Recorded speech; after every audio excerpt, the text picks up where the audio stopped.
weekend, the GT World Challenge Europe, powered by AWS, comes to somewhere a little different because for the first time since 2011, we're at Magny Cours, and it's the first time the Sprint Cup has taken centre stage here.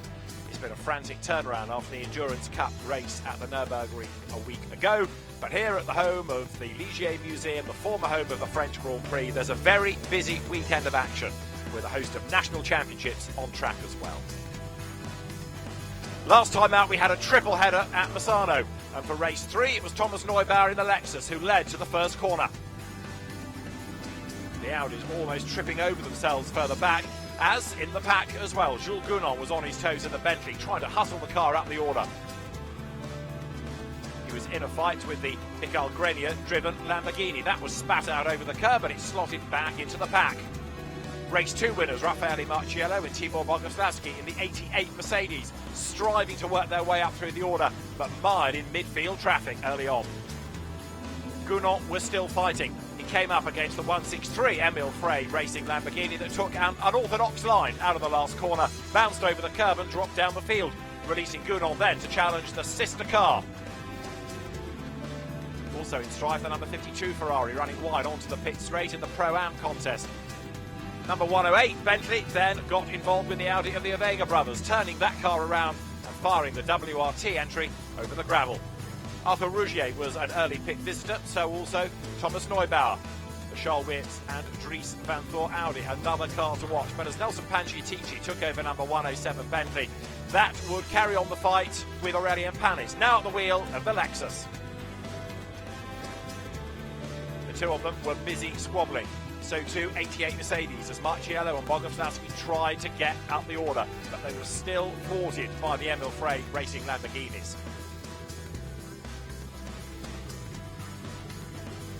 Number 31 Audi was another car looking to gain ground, but big drama for Panciatici. The back of the Bentley stepped out, off he went, and he took Panis in the Lexus off with him. That brought out the safety car. On the restart, it was the Charles Weert Dries van Thor Audi that led away and would hang on just to take the win ahead of the Arthur Rougier and Christopher Haase Audi, the Attempto Audi in third place. The best of the rest being 4th and 6th for Mercedes.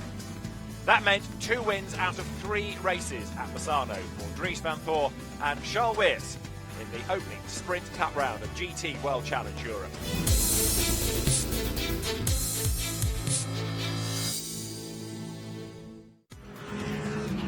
For Santalot Racing, there is the potential of a win on home soil this weekend and a shuffle around in the driver lineup. Arthur Rougier back behind the wheel as it's a Sprint Cup round, and he comes here second in the championship.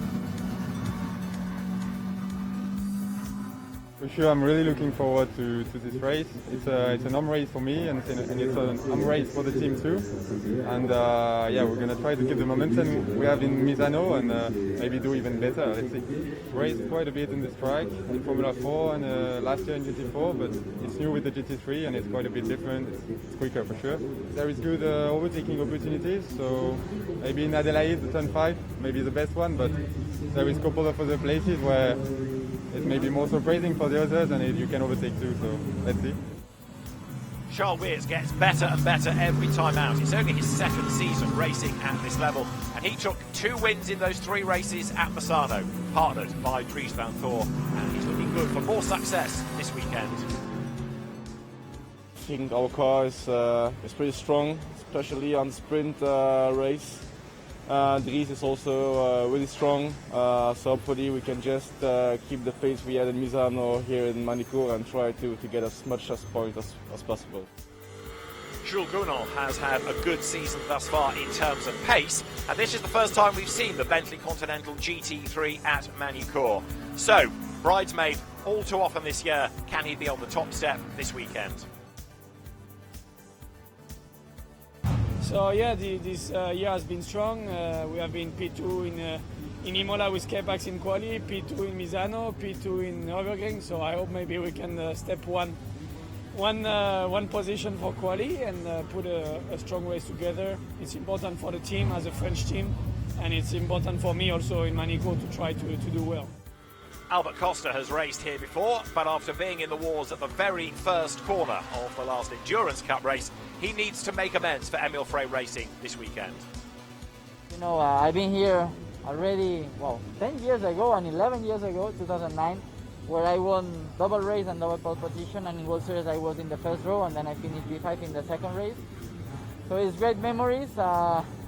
Hopefully I can do a nice result for me and for the team, and I will do my best.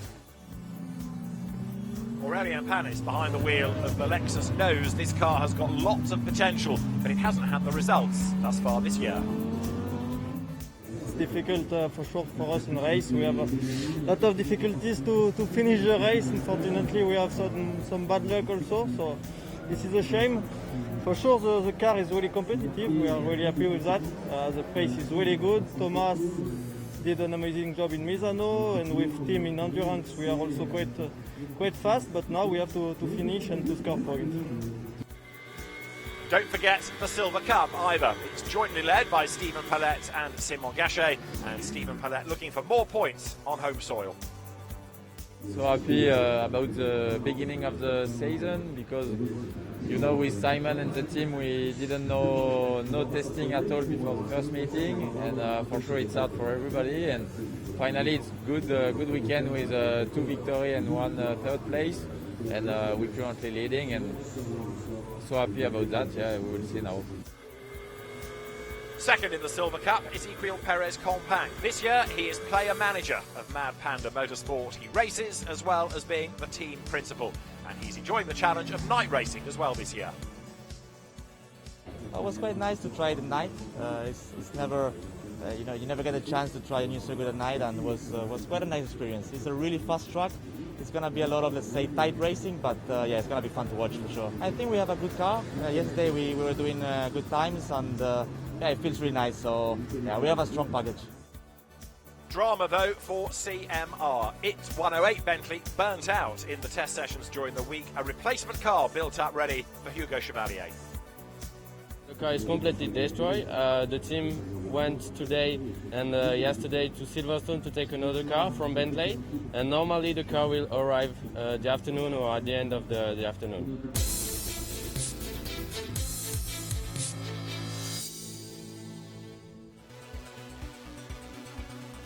A welcome return then to GT3 Racing 2 Magny Cours. We are set for the first of our 2 races here this weekend. The teams are going to be out bright and early tomorrow morning qualifying for tomorrow's race.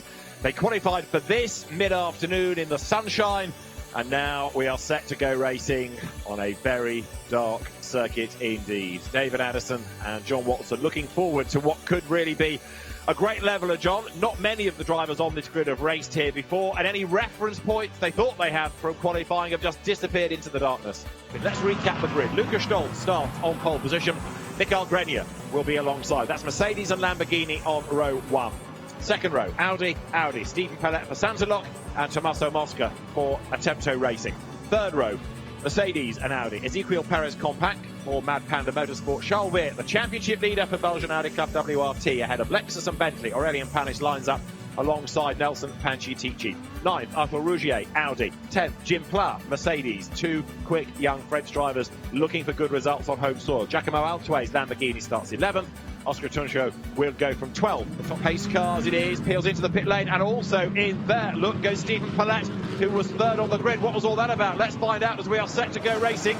Stephen Palette dives to the pit lane, the lights go green, we go racing at Magny Cours. Headlights descend upon us into turn 1, and it's a good start then by Lucas Stolz. He leads. Now, do they all get through safely? Alfa Rougier up on the inside line. It is indeed Stolz in the Mercedes who's got the best of it, and so far, John, so good. Very well behaved by everybody. I don't know what happened to Stephen Palette. That was the lead silver car, second row of the grid. What a disappointment for that team. So here the cars stream through the long right-hander at Estoril now onto the long. There is Palette. I don't know why. Very strange he's back on the racetrack. It's almost like he was tricked into going down the pit lane by the safety car. We've got Strava at the hairpin. They have broken out. Alfa Rougier just avoids him. The Lexus is facing the wrong way. And that's Giacomo Altue's Lamborghini that is off the road, and that's got damage. Well, it's way off the road. Rougier in the meantime, Panis in the meantime is trying to find exactly where the track goes. through the Nürburgring chicane. They flick for the first time. That was always going to be a pinch point off the road as well. Goes another of the Mercedes. Mayhem has broken out, and Palet had a puncture, we understand. Stephen Palet had run over debris from the earlier Alpine race and a punctured tyre, and there, out of the race, number 6, Nick Withofer, Robin Rogalski with damage. This in replay shows the drama. It was the Mercedes twice, in fact, getting into the back of Altway. So Giacomo Altway got turned around. Panciatici here, still hunting down the pack ahead.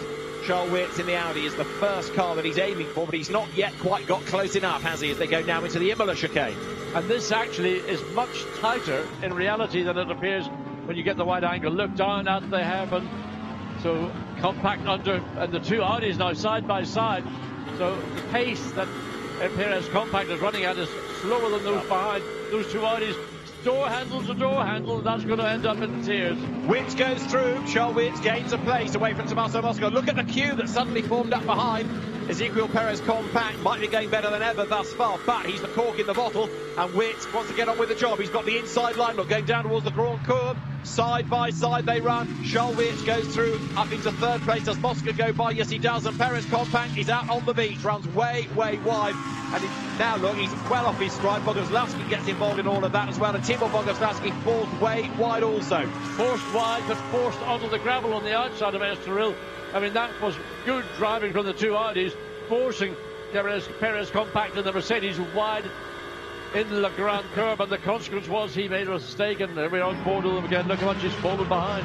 Right, here's the replay. What happened to him? Let's see. Well, just got all wrong in Grand Curve. I mean, going onto that gravel is a no-no under any circumstances. So here's the queue of cars. Third, fourth, fifth, sixth, still as one. We're heading up towards the end of the first 10 minutes. It's been a lively race thus far. On board with Panciatici losing a place. Arthur Rougier dive bombs him and he goes through. Good overtake, a good place to pass. Not easy to do so, but Rougier got the opportunity. Now Panciatici tries to come back in the Bentley, but he's on the wrong part of the rail estate. And now he's got behind him, he's got Nicholas Scholl and his out. He's trying to push pressure onto the back of the Bentley. Luca Stoltz out front, building the gap as best he can. Mauro Engel to take over the race leading Mercedes. Again, look at the gravel off the road. Goes Louis Machiels in the AF Corsa Ferrari. So again, experienced drivers being caught out. Well, you make a commitment going into the Nürburgring chicane. You have to take the curb at the inside if you're carrying any speed. That wasn't the case. Look at that.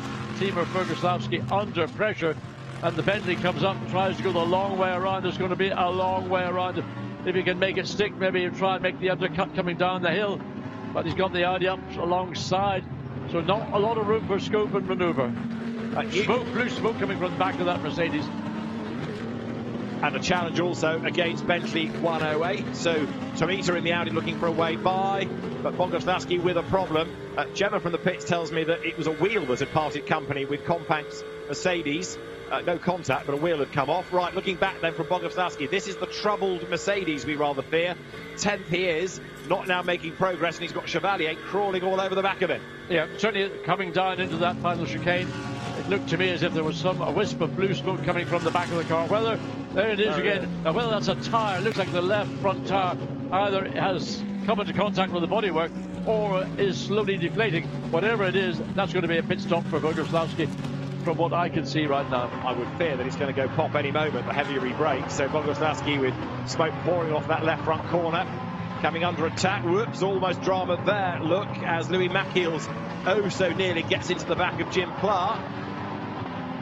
So we've got gravel on the road, cars with punctures, cars with dramas, cars with damage.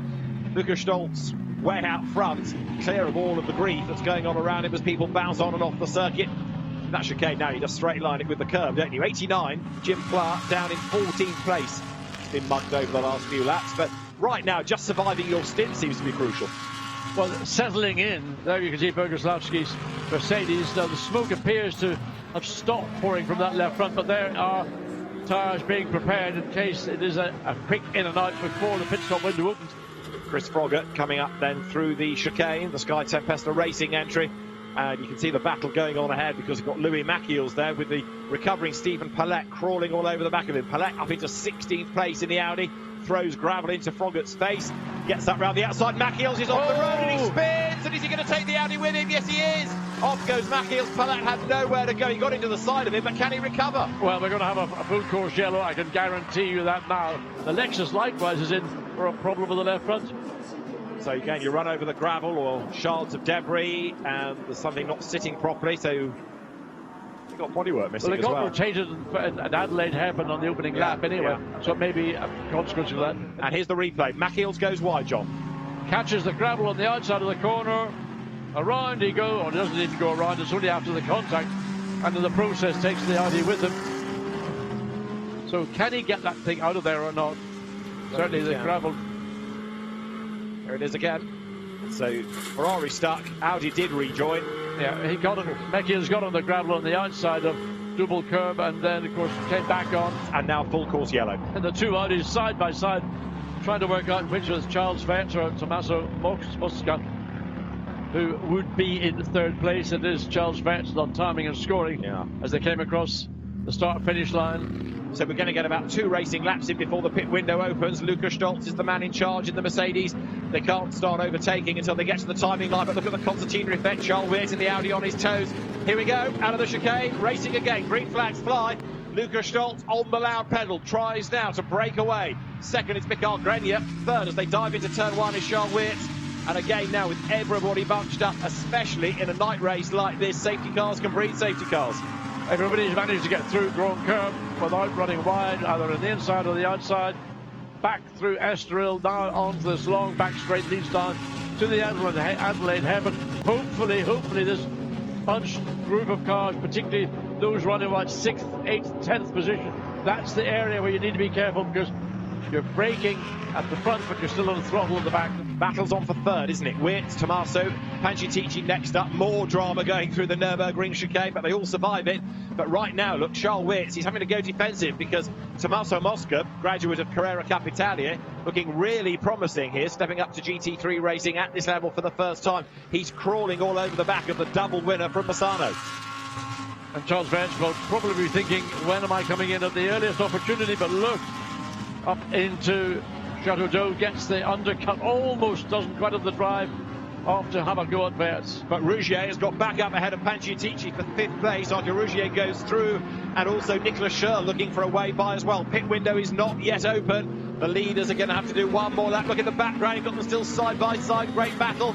Scherl trying to find room. Pancitici gets tagged and he gets turned around. Yeah, well, that was over. There's the Bentley at the chicane, and there are 2 cars directly involved in just the Bentley. Certainly, I think there are 2 cars. Pit window is now open. This is real rough and tumble. Here we can see what's happening. The Bentley's about to get tagged coming into this final right-left chicane. Hits the curb. Did he hit the curb or was he hit from behind? I think it was hit from behind. Yeah. And consequently, he just sits there waiting for the rest of the field to come by, and will continue pretty much tail of the field. There it is. Got harpooned, didn't he? Oh, yeah. And now, look, this is the fight for third place. Charles Wirtz versus Tommaso Mosca. Does Wirtz come in? Let's see. Does he go straight on? Yep, he's in. Mosca stays out. Rougier comes in. And also up the road, Grenier is in. And Stolz has stayed out. So there's a split. Not everybody coming in, because really you don't want to be in a too crowded pit lane. If you've got a team running multiple cars, keep some out a bit longer. Very much the case. So no reason for Lukas Stolz to come in. He's just driving away from the rest of the field. He had a 4.3 second advantage initially. That, of course, was exaggerated by the pace at which Grenier would have been coming into the pit lane. So advantage Stolz, advantage HRT, advantage Mercedes. Great pit stop, and these are for the overall teams.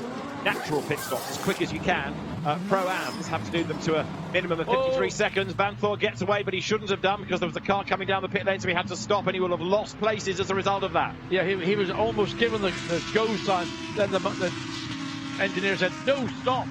So that lost momentum for Dries Vanthoor. He'll make it up again, make no mistake. But it's just, you're all set to go, and you're then delayed. So the order will shuffle over the next few laps. Norbert Siegler has taken over the second-placed Lamborghini. There, good to go, number 20, Mercedes, which is now in the hands of Dominic Baumann. That's going to be quick. Yes, Dominic Baumann is very rapid. Baumann is back behind the wheel of that 20 Mercedes. So the top 4, 5, 6, 7 yet to make a pit stop. There is the race leader, and he's in this time. Lukas Stolz comes in to give way to Mauro Engel. So the Haupt Racing Team entering, overseen by Sean Breslin, who looked after them at Black Falcon, and the team goes to work. This is just a routine entry, refuel, not even refueling, just wheels, tyres, driver change, and on they go. So just do it as you do it always. Don't try and rush it. You've got a small advantage over, currently would be the attempt of racing Audi of Tommaso Mosca. Good look at that. Yeah. How perfect can it be? Absolutely. So that should keep Engel in the lead of the race. And somebody's off in the gravel and into the tyres. And is that up near? I think that might be up near the Imola chicane. See tail lights and headlights, but I can't make out the car. It's a Bentley, isn't it? It's 107 Bentley, I think. Jules Gounon, I fear. Well, what has Jules gone and done? It's turn one. Well, where's this coming into? Oh, wow. Way on turn one. He didn't even turn. The car didn't even turn. Could that be another puncture? Could be a right front puncture, whatever it was. He went off pretty high speed. And their CMR team is confident. They've worked so hard to get 108 sorted. And there's Jules Gounon assessing the damage. Meantime, back in this Audi fight, Van Thor is losing touch, isn't he now? Yeah, with absolutely. Siedler. What was 8 tenths has gone to be an even greater margin. And looks like it's perhaps job done for Siedler. He stood his ground, he's fended them off, and now he's building the gap again. Absolutely, the gap has been over the last couple of laps extending. It's only by small fractions, but it's been extending. And he will know that from what he can see in his mirrors. He will know that he's pulled out maybe 6-8 car lengths over Dries Van Thor over those last couple or so laps. So Rudy, Kelvin van der Linde thinking about a move, but did he get it? He got, certainly he's flustered, absolutely, almost got the side-by-side on the run out of Chateaudeau, down the hill, door handle to door handle, Kelvin van der Linde on the inside as they come down into Lycée. Well, will he overrun? Yes, he will. He has overrun. Drudy gets the place back then, so great idea by Kelvin van der Linde, stood his ground but just couldn't get the car slowed down, gained the place, ran wide, and Drudy saw it coming, nipped up the inside, and he's got his 6th place back. And he's done up the inside again. So we got, what do you call him? Kelvin van der Linde's gone through into Grand Cours. So van der Linde worked hard for that, and he's finally done it. He goes 6th then, so now released. What can he do about Fred Verviche? The background, Raffaele Marciello ahead of Pahaka. This was the exit of the chicane, and this is where it was take 2 for van der Linde. This is interesting. This is Juuso Pahaka leading Silver Cup. But look, he's on the back of Raffaele Marciello here. So Lello Marciello might just get a bit of a workover from the rather impudent young gun, the Finn Pahaka, right there on the back of one of the Mercedes Maestros. Well, I would not be surprised to see that Silver Cup number 2 Mercedes actually get onto equal terms with Raffaele Marciello. It's almost as if Marcello's just resigned to bringing the car back just under 8 minutes of the race remaining. Look at the lights flash. Oh, there's a problem. He is sparking. There's something sparking on the left side. So whether that is car damage or a tyre deflating, a left front deflating, but you can see clearly sparks coming from around that right or left front on the Raffaele Marciello. In terms of an overall top speed, Jules Gounon has the best in this race before his demise. Hamza Vega, interestingly, 2nd. Simon Gachet, who took over from Stephen Palette, 3rd best of top speeds, and that car 13th after its puncture and its delay with the spinning Ferrari. But what's notable is this is the lead car, the car that's led from lights out to what, 3.5 minutes to go, isn't within the top 6 in terms of top speed. So it's not just simply having a quick car in a straight line. Dries Van Thor having one last roll of the dice here to try to take 2nd place before the very end. He dropped back, or he was dropped, I can't remember, but side by side indeed. Side by side for 4th place, Verviche on the inside of Haas as they come up toward the Adelaide hairpin, and through goes Verviche, and also they're having a go. It's going to be Kelvin van der Linde, so Haas has lost 1 place, and he might lose 2. They lean on each other. Kelvin van der Linde is on the inside for the first flick into the chicane. Is he going to be able to do it? Well, almost. They both go off. Haas is still ahead. Haas is just about ahead. Neither was going to give an inch. Now Kelvin van der Linde tries to go the long way around his fine grip, but again the Belgium cars banging door handles to door handles. This is going to end up sadly because Kelvin van der Linde is going to lose that place. Mathieu Drudy joins the party. Drudy's all over the back of him. I think Drudy's got ahead. He has indeed. 55 goes through, so Kelvin van der Linde trying to gain the place actually loses one. They're all still going, which is good news for Audi, but it was a bit touch and go. Van der Linde now comes up alongside Drudy yet again. It's almost a replay of what we saw 5 or 6 laps ago. Side by side, down the hill, into Lycée. So Kelvin van der Linde's got the upper hand initially. He overran when he did it the previous time, got his position back, but that would be big frustration. He thought he was going to get ahead of Christopher Hauser. He thought he had it all done, and it didn't work out. Great racing. Gaps have opened up as a consequence. And this is the battle that, Fred Ravish getting very close to Dries van Thor. Could be wrong-footed on the outside. The Lamborghini goes through side by side. How did Verbies get away with that? Unbelievable. But he hasn't. He's been forced wide in the exit of Estoril. Last lap at Magny Cours, race 1. Drama in the dark. Van Thor back up into 3rd place. Verbies down to 4th. They were side by side. Fred Verbies has not given up, and nor has Dries van Thor given up in his quest to try to unsettle Norbert Siedler for 2nd place. Lamborghini, Audi in that train of cars coming off the hairpin. Siedler still 2nd, and Dries van Thor repels the challenge of Verbies. Great racing. Took a load of courage for Fred Verbies to go the long way around on the outside of Dries van Thor. So it's going to be a dominant display by HRT. The Mercedes clearing the lead by over 11 seconds. Here it comes. Luca Stolz started it. Maro Engel brings it home. Mercedes will win at Magny Cours, the first GT World Challenge Europe Sprint Cup visit here. Mercedes wins at Magny Cours. Luca Stolz and Maro Engel for HRT. Victorious. Who is going to be 2nd? It should be Emil Frey Racing's Lamborghini. It is, but Norbert Siedler skips the curb. Here he comes up towards the timing line. So Mikael Grenier and Norbert Siedler take 2nd. Great defence. 3rd over the timing line. Dries van Thor and Charles Weerts, the championship leaders, just ahead of Fred Verbies, who brings home 66. The car started by Nicolas Schurler. That did really well on the pit stops and in his stint.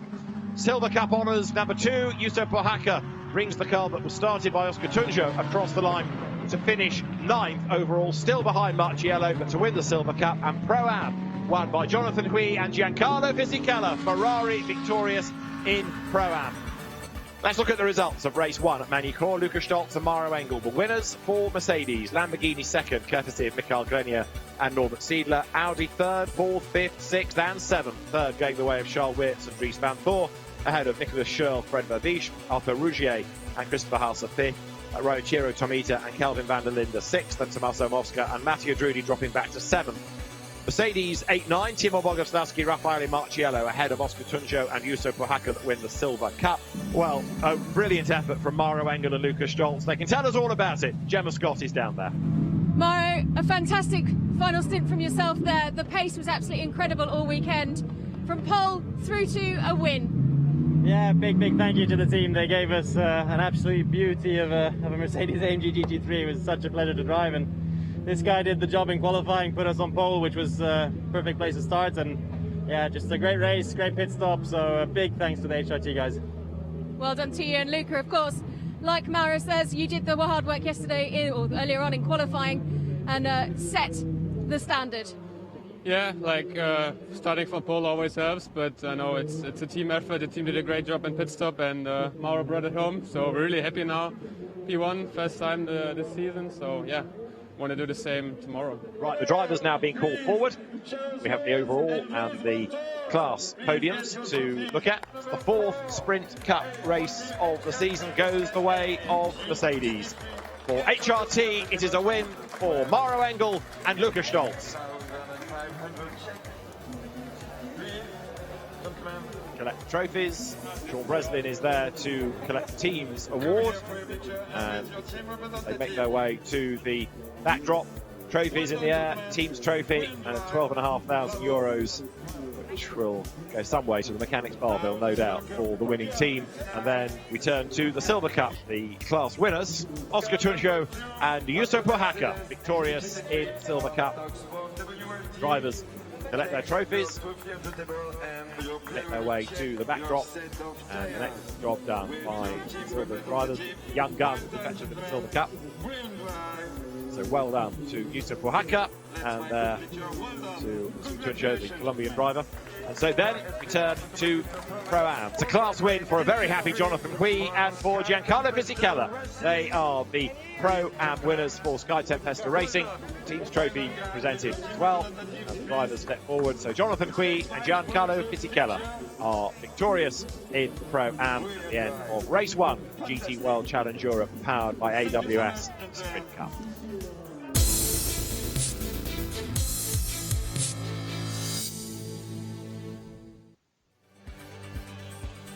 A different day, different conditions then, because we are set to go racing for the second time this weekend here at Magny Cours. The sun is shining, temperatures are up, completely different style of race this is going to be based on the qualifying session we had right at the start of the day. Cornflakes and espresso everywhere for the teams. They were on duty about 7:30 this morning. Everybody, despite all the skirmishes that we had yesterday, was out in that earlier session. Many of the mechanics have had a really sleepless night, very short night for some. But we're all good to go. Qualifying this morning gave us pole position right at the very last for Simon Gachet. And the Audi will start on pole position. A reminder of how the GT World Challenge Europe powered by AWS calendar looks with, of course, the mix of endurance and sprint events. Round 4 of the overall championship is here. We go to Zandvoort next for sprint. And, of course, there is the blue ribbon Total 24 Hours as Spa in October. The Magny Cours circuit welcoming spectators in certain areas around the circuit. Limited numbers of tickets being sold. But those that were here last night were treated to a great race, John Watson, on a great circuit. Yes, 4.4 kilometres, 2.7 miles, 17 turns. It is a great racetrack, but what is really great about it, there's only one overtaking position. That's at the very end of the back straight into the Adelaide hairpin. And if this race this afternoon follows what we saw on Saturday evening, it's going to be a bare-knuckle fight, particularly amongst the Audi drivers. I promise you, there was no quarter given, none looked for. It was wonderful. Nighttime racing at its best. Absolutely. And we had drama from the start to the very end. Great racing, more of the same coming up then as the cars are being released from the pit lane. They'll come around onto the grid where the course cars await. We'll have the countdown, and then within the next 15 minutes we will go racing. Now there, Albert Costa making his way round to the grid. He held pole position for much of the session this morning, but then got pipped at the very end and ended up being bumped down to the third row of the grid. Remember that is a car that was in the wars in yesterday's race on the opening lap, was in the wars in the Endurance Cup round at the first corner a week ago. So it's a car, it's a driver combination, Costa and Giacomo Altway, who need a good result here. Very much so, but during the qualifying we had this morning, the last 5 minutes, lap times cascaded. We ended up with Simon Gachet and Stéphane Palette on pole position. They're a silver car, not even a pro car. It was so close, literally by the lap, by the car, times were falling. Albert Costa having another sighting lap, goes through the pit lane, and he will do that till the pit lane closes before he slots into position on the grid. 23 cars we have for the Sprint Cup second race of the weekend here, the second Sprint Cup event that we've had. Remember, you've got the Sprint and Endurance Cups as this overall championship. And we have, of course, GT World Challenge in America to factor in, and the delayed start to Asia as well, with Ferrari, Mercedes amongst the key brands to the championship.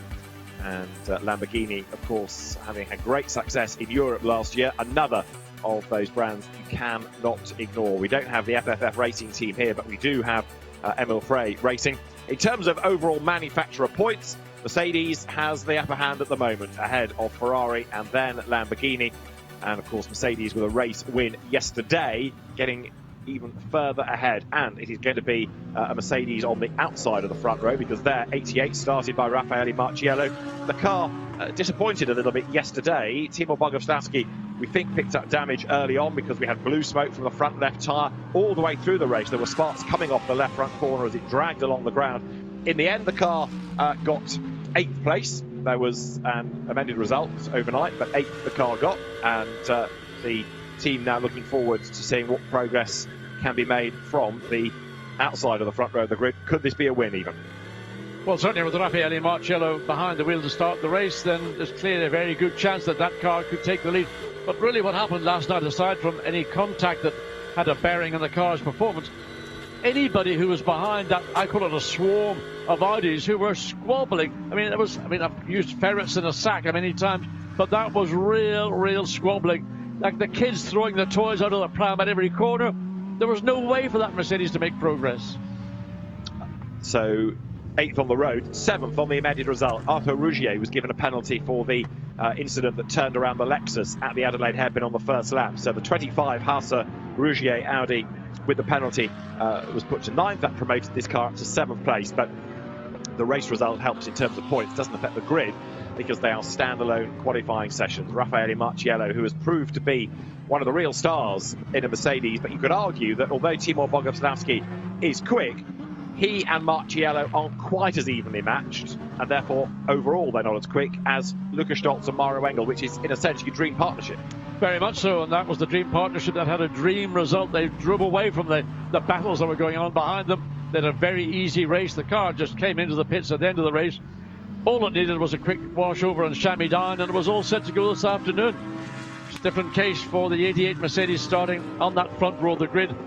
Great opportunity with the experience of Marciello behind the wheel against Simon Gachet, who is on pole position in the Santalog Audi, who will get into the Grand Curve. That's the double left-hand corner immediately after start, finish straight, will dictate then certainly the opening lap, assuming that when everybody piles into Adelaide Hairpin at the end of the straight. This is Adelaide Hairpin we're looking at right now. Andrea Bertolini behind the wheel of the 52 Ferrari.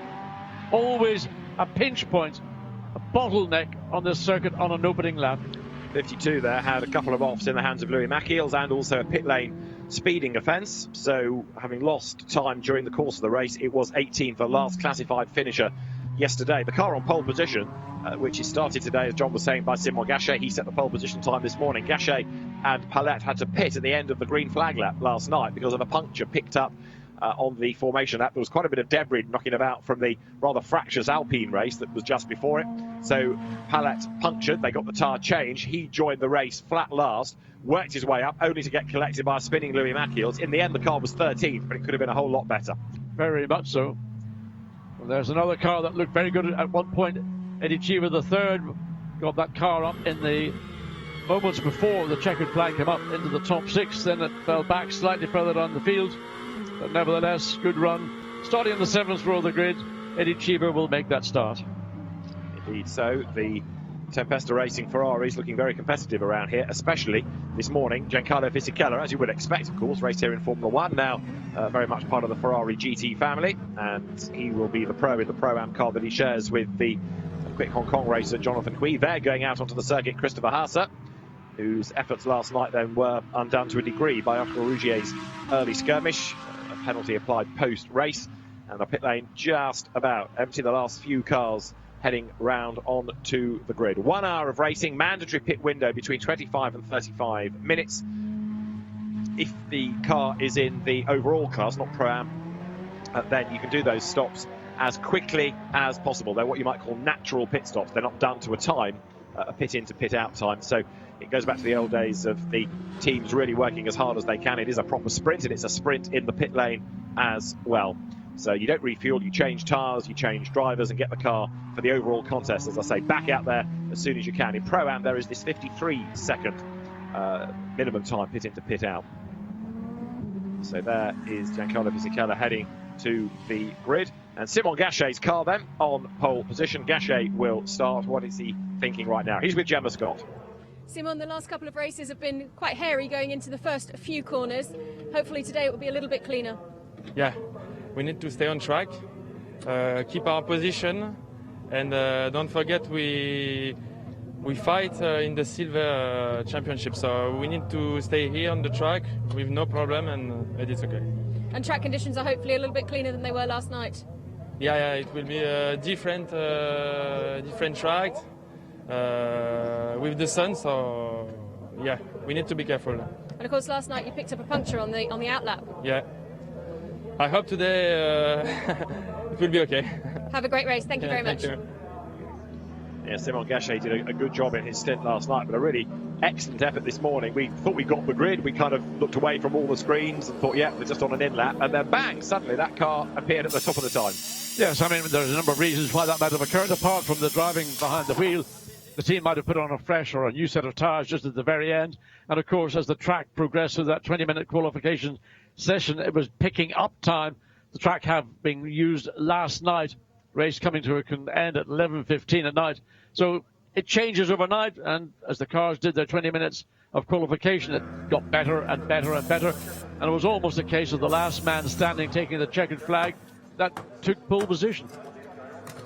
Riders getting themselves ready to go for the 88 Mercedes. Raffaele Marciello will start. Timur Boguslavski to do the second stint. So This is where the drivers, well, you saw Simon Gachet taking on more water, sitting next to the car. Raffaele already strapped in, or staying in. He's not got out for any fresh air, so he'll be getting hotter and hotter and hotter, because we're still a few minutes away from getting the green flag lap underway. Then he's got at least, what I would have expected, about half an hour behind the wheel, because where you've got the quicker drivers doing the opening stint, they will maximise as much of their available 35 minutes as they can do. Now, Timur Boguslavski stands near the car, near 88. Yesterday, of course, they had that drama around the left front. We thought he might be able to shed more light on that with Gemma. Timur, yesterday you seemed to have a bit of a problem. The car seemed to be sitting quite low. What was wrong? I did a mistake on the braking and I crashed our car to the Gimpla. So we have the contact at the T5, and after this we will have the damage. And yeah, our pace was also bad after the contact. And yeah, but Lelo did a good job today. The P2, he lost just a bit in the qualifying, but I hope we can fight for the P1, so still at this race. Well, hopefully it will be a clean start. Yeah, thank you. Thank you. Have a great race. Yeah, keeping out of trouble is going to be crucial. You've got that long Grand curve, turn one, and then flick the other direction through another long corner of Estoril. Yeah, I think what Raffaele Marcello will hope to do as the cars come out of that final chicane, it's a very short run to the start-finish line. He will want to try and keep, if possible, side by side with Simon Gachet and the Audi, so that they go round Grand Curve virtually side by side, and then turning right into Estoril, that would give the advantage to Raffaele Marcello, and then he could take control. Remember, the pole position car and the front row sitter, Raffaele Marcello, they're in a different race. As Gachet pointed out, we're in the Silver Cup. We're not fighting necessarily for overall honours. It would be a bonus, but our fight's in the Silver Cup. Well, you saw there Mauro Engel getting on board the car that won yesterday's race. Mauro Engel starting on the second row of the grid, fourth in the championship now. As the 3-minute board is now shown, the grid will start to be cleared. At the 1-minute board, engines will fire up. The last engineers will then leave the grid, and the drivers will be left to it. Christopher Haase there, starting fourth on the grid. Christopher, one of the few people that will have raced here in the first ever visit of what has become GT World Challenge Europe. Back in 2011 was the last time that the championship was here. That was an endurance round, but in those days it was Stefano Ortelli, Christopher Haase, Christopher Mies that shared a WRT Audi. So a long time ago. Shows you how long Christopher has been racing GT3 Audis, doesn't it? 92 with Giancarlo Fisichella at the wheel. One Pro-Am win, that coming yesterday. And the Sky Tempesta Ferrari, as you see, lining up alongside Albert Costa for Emil Frey Racing. Now, with the grid as jumbled as it is, John, pick a winner. Who's going to come out on top in this? A lot more difficult than it was last night. We picked the number 4 Mercedes to win. It led from the lights going out to the checkered flag. This afternoon, well, for me, if it's going to be a victory for an Audi, I don't know whether the Sunderlock Racing Audi, the Silver Cup car, has got the gas in the tank to do it. You've got to look. Number 4 still looking very strong, but for sure Raffaele Marcello will want to take the lead. His difficulty will be that the difference between Marcello and Boguslavski is greater in terms of the driver ability than that of the number 4 of Lucas Stolz and Mauro Engel. So my money is going to go with the number 4.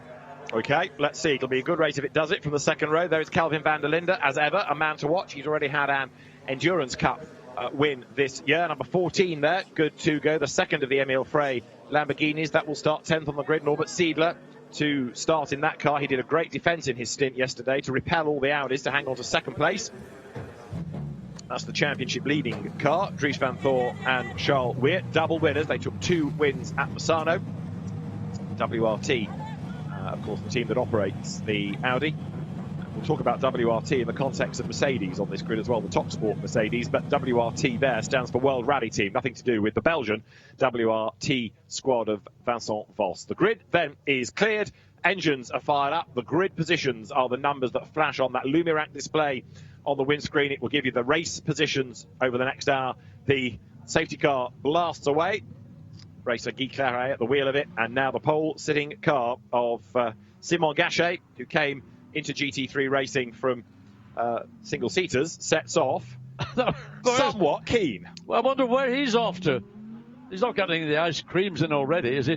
I mean, there's something is stopping the rest of the field, whether the message above the timing and scoring, and Gachet realizes he may have made an error, misread something.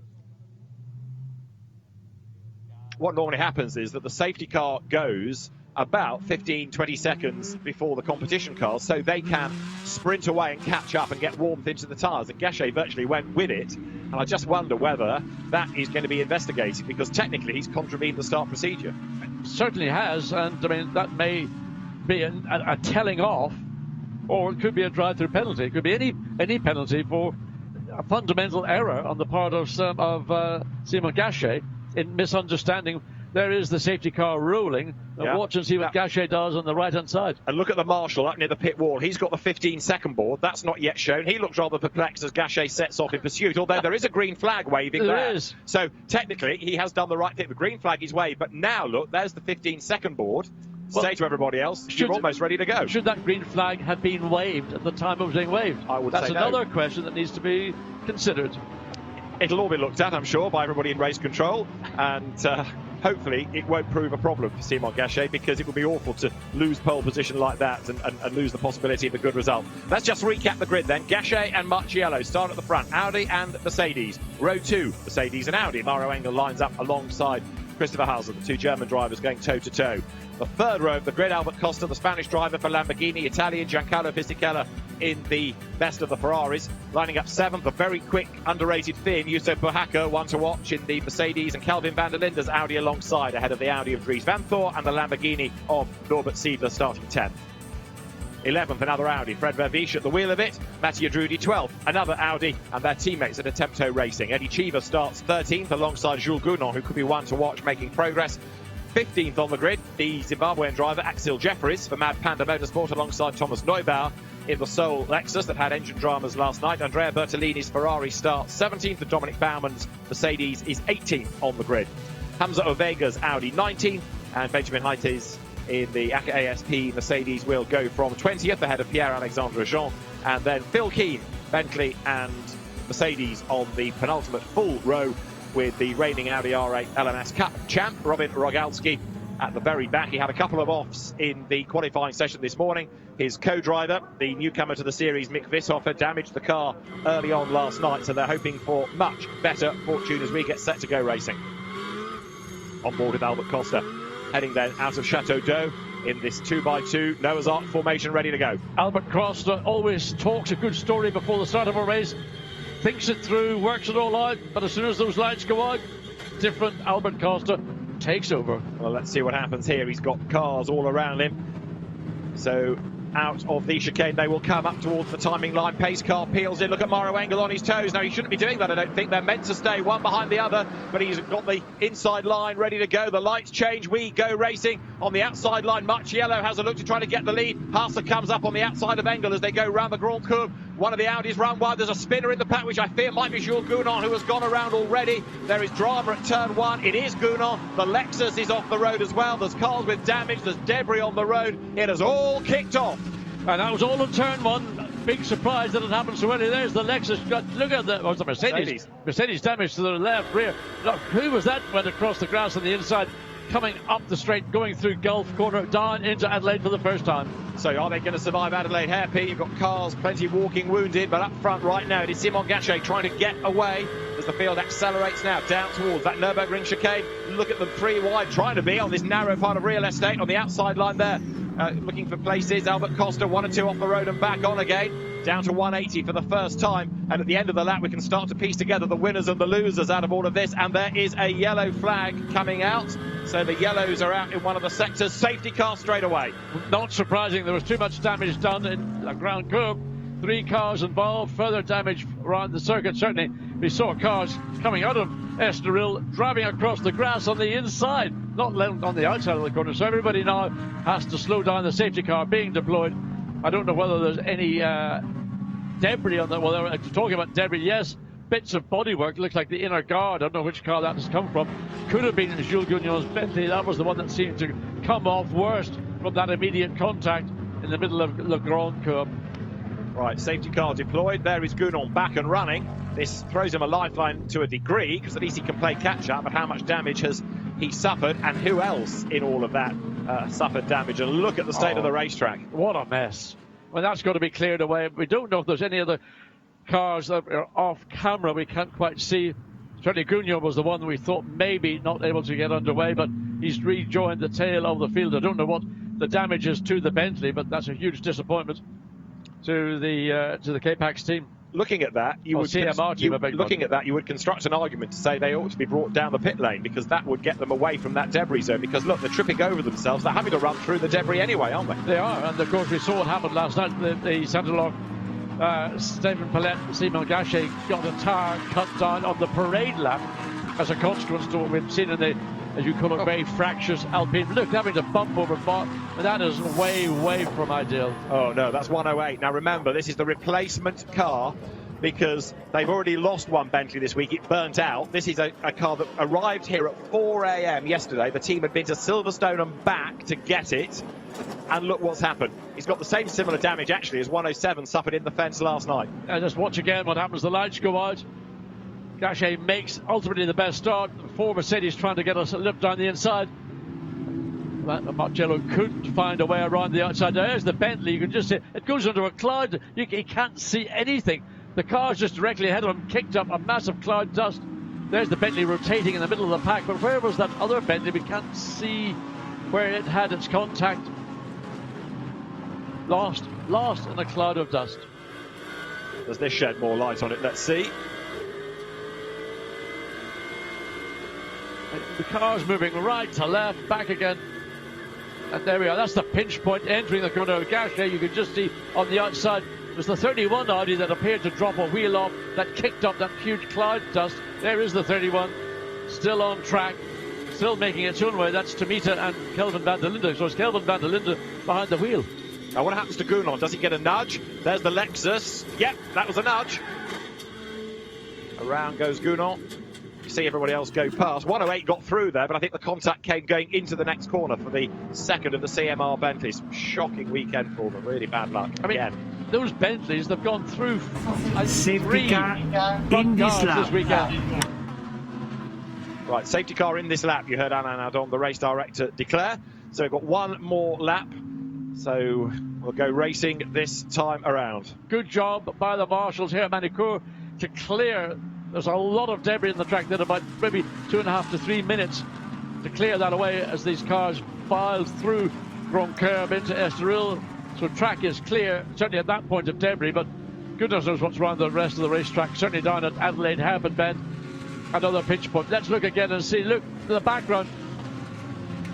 That's where the damage to the Bentley occurred, coming through the, I thought it was going to call Gold corner. There's the Bentley dragging its wheel all the way down. Who's he got into the back of? Could have been the red Mercedes there. More bits fly. That's what I'm concerned about. Whether that's been cleared, hopefully it has been cleared. There's the back of the Mercedes.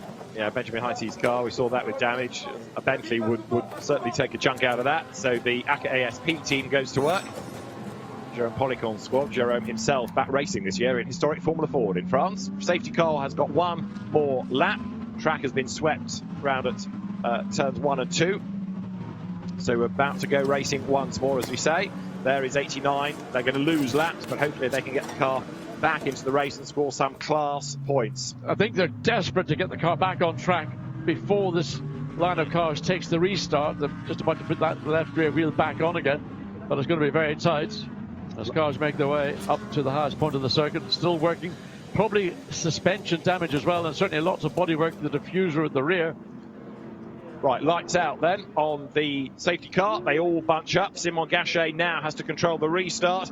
Raffaele Marciello, Mauro Engel right there behind him. We know that safety cars breed safety cars, so what's going to happen now then with 53 and 3/4 minutes to go? Green flag called for by the race director in the background. Here they come into the chicane. Gachet on his toes, needs to try to sprint away and build a gap while he can and try and stack Marciello into the clutches of Mauro Engel. So they battle for second place. Into turn 1 they go. 4th is Hauser. In 5th place is Albert Costa. 6th as they turn through is Justo Pohaka. Then it's Vervish from Vantor, from Siedler 9th, and Fisichella 10th. So clean through turns 1 and 2 on this restart. As the cars make their way through the exit, you can see the lean, the G-forces building up towards the exit of Estoril. Now down this long straight, the kink in the middle of the straight, and then once again hard on the anchors. Breaking there is the Mercedes, just made it out before the field restarted the race. So it's all but one lap down. Calvin van der Linde on his toes as well, trying to gain places. More contact, the Mad Panda Mercedes getting a bit toey as well. Axel Jeffries up and down the order. Formation lap, no further action, no penalties. Right, there you go, that's confirmation that the formation lap was all round and good. round, there's tagged, surely a Mercedes was tagged. It is off into the barrier on the right, and it just saw it was hit by one of the Audis. Couldn't see which car it was he hit, but the car gone off at Nürburgring chicane. Right, so who have we lost then? It as the field accelerates up towards us, isn't either of the leading two. Where's the next Mercedes that we need to fret about? There'll be a yellow in there. That's an Audi, isn't it? It is. So let's piece that together in a moment as the dust is settling. Number 66, the Attempto car, that's Verviche that's off the road then. So Fred Verviche off the road, number 66, one of the two Attempto entries in the gravel. The dust is still settling. There's Verviche. And he's going no further. Is there another car off? I mean, he was assisted. That was not his mistake. He was assisted because suddenly the car just speared off to the right. Fred Verviche is a passenger. Right, on board with Albert Costa. I think the contact might be coming up right now. Well, there it is, clear as gin. Right, that's another one then. Full race control to have a look at. Albert Costa goes through, but there might be a case to answer there as a very frustrated Fred trudges away. They got fourth place last night. Nicolas Schurl denied the chance to get behind the wheel of the car. So, out of all of this, Simon Gachet is still leading the way from Raffaele Marciello and third, Mauro Engel. But if you survive, you're going to finish quite well here, aren't you? I think but just finishing at all, I mean, you're going to be in the top 10. Right now, the gap first to second is just over 0.6 of a second. So Marciello hasn't been able to steal the lead away from the Audi of Gachet. As the battle is a little bit calmer now down at Adelaide Hairpin Bend. It got really feisty the previous lap. That contact with Fred Verviche, to me, was something that was avoidable. But we saw last night, nobody's giving a you-know-what about avoiding another car. Quick pit stop for the Lexus, suggesting that might have had a tyre issue like last night. 52, Andrea Bertolini, looking for Pro-Am honours. Albert Costa, now that he's sort of disposed, if you like, of the Audi, has done an absolute best in the first sector. Through the traffic comes Engel. Mercedes then, the damaged Mercedes of Hightes, trying to fend off the challenge of Hauser. He doesn't want him to get through too soon. He wants the Mercedes to gap him. Pohaka gets up the back of Hauser as well there. You've also got the Lamborghini of Albert Costa running with them. And Benjamin Hightes doing his level best to get out of the way. He was trying to delay an Audi against the Mercedes. It's not worked too much because there is Hauser just ahead of Pohaka and Steve the sixth. But keep an eye on Costa because he was late in the break, stayed well to the left. Coming down into Nice, then running behind the Mercedes with that directly behind Christopher Hauser. Lead car goes across the line. He's opened up a gap of almost 2 seconds on that second place, Raffaele Marciello. That Audi is flying. But look again, just the way that they're slicing and dicing as they come into Grand Cours. Mercedes there, sandwiched between the two Ferraris, the Mad Panda car of Axel Jeffries, with the Tempesta cars of Fisichella ahead and Chiva behind. Behind Chiva is Andrea Bertolini. So you've got a silver car of the leading three in Pro-Am, all squabbling amongst themselves here. Yuso Pohaka peels to the inside line, coming up towards Adelaide, trying to fend off the challenge of Albert Costa, who's on his toes again. Absolutely. I tell you what, if I was Pohaka, I would be driving with 2 eyes in the mirror. Change there. Second in Pro-Am goes to Bertolini ahead of Chiva. So the red AF Corsa car goes ahead of the Tempesta Racing entries. They're all run out of the same stable, but different brands of the team name. And so Bertolini up to second as they go through that yellow flag zone. Yeah, no overtaking whatsoever through Nürburgring chicane. And I think they've still got work to do to clear away Fred Verviche's Audi on the right-hand side of the gravel trap. So there is Gachet getting away. But that said, although Gachet has done an absolute best middle sector, an absolute best in the first, set by Raffaele Marciello. So each car having its strengths around the circuit. 32, Dries van Thor, only 7th, trying to make some progress here as the cars wriggle their way through traffic. Van der Linde there, look, he's on the back of Norbert Siedler. Benjamin Hightes Mercedes forced to get out of the way as the leaders come charging past him. Not a comfortable situation for the rookie to be in. No, it's not. And wherever you look, on one side of you and the other side of you and directly behind, moves up the inside. Can he consolidate? It's going to be tight going into the chicane. Somebody's going to have to concede, and the Lamborghini did have to get out of it. There was a rub, but Van der Linde has gone through. You saw more debris fly. So Kelvin Van der Linde goes through. That will put him up into 8th place now. Norbert Siedler is in 9th. And for 10th, it's, well, you take your bet. Bertolini up the inside there of Jeffries. Chiva gets past Jeffries as well. I tell you what have these guys had for breakfast? They're absolutely nuts. Incident between car 15 and car 107 in turn 2 under investigation. So that was the Lexus 15 into the back of the Bentley number 107 of Jules Gounon. We know what happened to Gounon. We saw the Lexus go across the gravel. And again, the voice of the race director you here saying that is under investigation. Jules Gounon is in 18th place ahead of Robin Rogalski. Benjamin Haiti's battered car is 21st. We've lost Verviche, we've lost Pierre-Alexandre Jean. So from 23 starters, 21 still run in varying states of repair. And all the fights are getting more intense. It's towards the tail of the field that they're all beginning to bunch up, as we saw last night when they're all at the front of the field, back down. So as the Lamborghini, this is the moment we saw a few. There we go. Costa had to get out of it.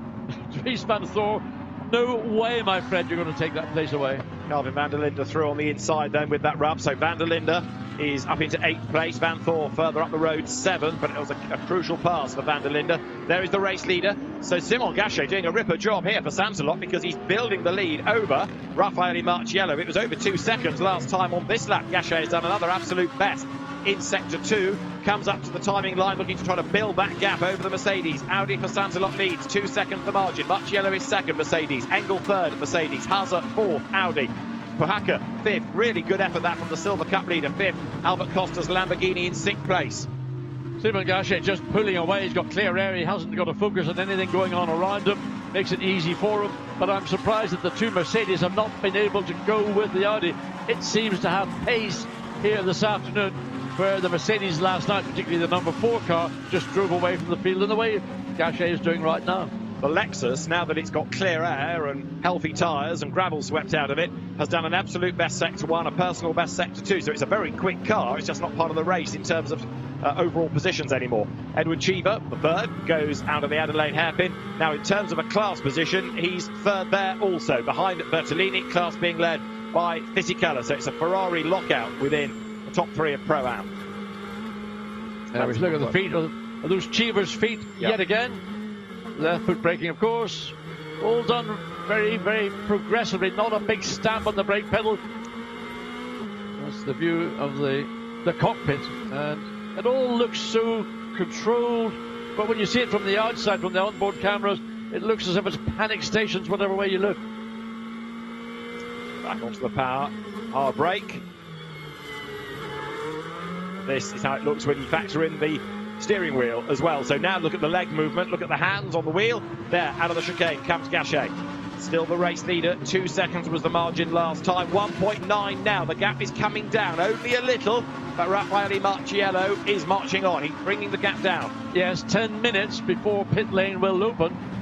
So will they keep Simon Gachet behind the wheel for as long as possible, or will they want to bring him in and make a change? And I would suggest, if you're leading as comfortably as you are, keep Gachet behind the wheel. But whether then we'll see Raffaele Marciello, well, he'll want to stay out as long as possible, I would assume as well. The car that might be the one that would stop early would be the Maro Engel Lucas Stolz, currently in 3rd place. Yeah, they can almost pick and choose, can't they? Correct. Because it's got a very evenly matched pair of drivers, that car, so it can pit pretty much whenever the team feels is the optimum moment. As you can see, there's a long queue of cars pouring into the Adelaide hairpin. Currently we're working lap number 9 here. There is Jules Gounon. He's in 17th place, Hamza Ovega ahead of him. 4 places to be gained before the pit window for that car as they flick again through that Nürburgring chicane. But Gachet now, 1.9 seconds to the good. Incident 163 and 66 in turn 7 under investigation. 163 Albert Costa, 66 Fred Verviche, who is out of the race. That incident being investigated. Our top speed, the race vision powered by AWS graphic, showing that, as we've seen really across the weekend, in terms of top speed, the best of anything is the Jules Gounon Bentley, the Lexus, another grunt and go car. 2nd in terms of top speed, Hamza Ovega's Audi next, then Albert Costa and Mattia Drudi on that race vision powered by AWS graphic. Fascinating to see just the top speed of the Bentley. Really quick car when it has the real estate. Absolutely, but of course top speed is only one function. What you've got to do is do the lap time as well. So the Audi and the 2nd and 3rd place Mercedes not in that top 6. They've got a balance, which is an aero balance, which is working for them. But it's only working because they started at the front of the field. If they were midfield, they may have taken some of the downforce out to assist with any overtaking opportunities. Now they're onto this back straight, coming through Nürburgring, that little flick, or that gulf, here it is, gulf flick to the right, then hard braking into Adelaide hairpin. Hasse having a sniff, but too far behind. Yeah, pulls out, has a look, tries to unsettle. Engel, conscious also that Pohaka is behind him.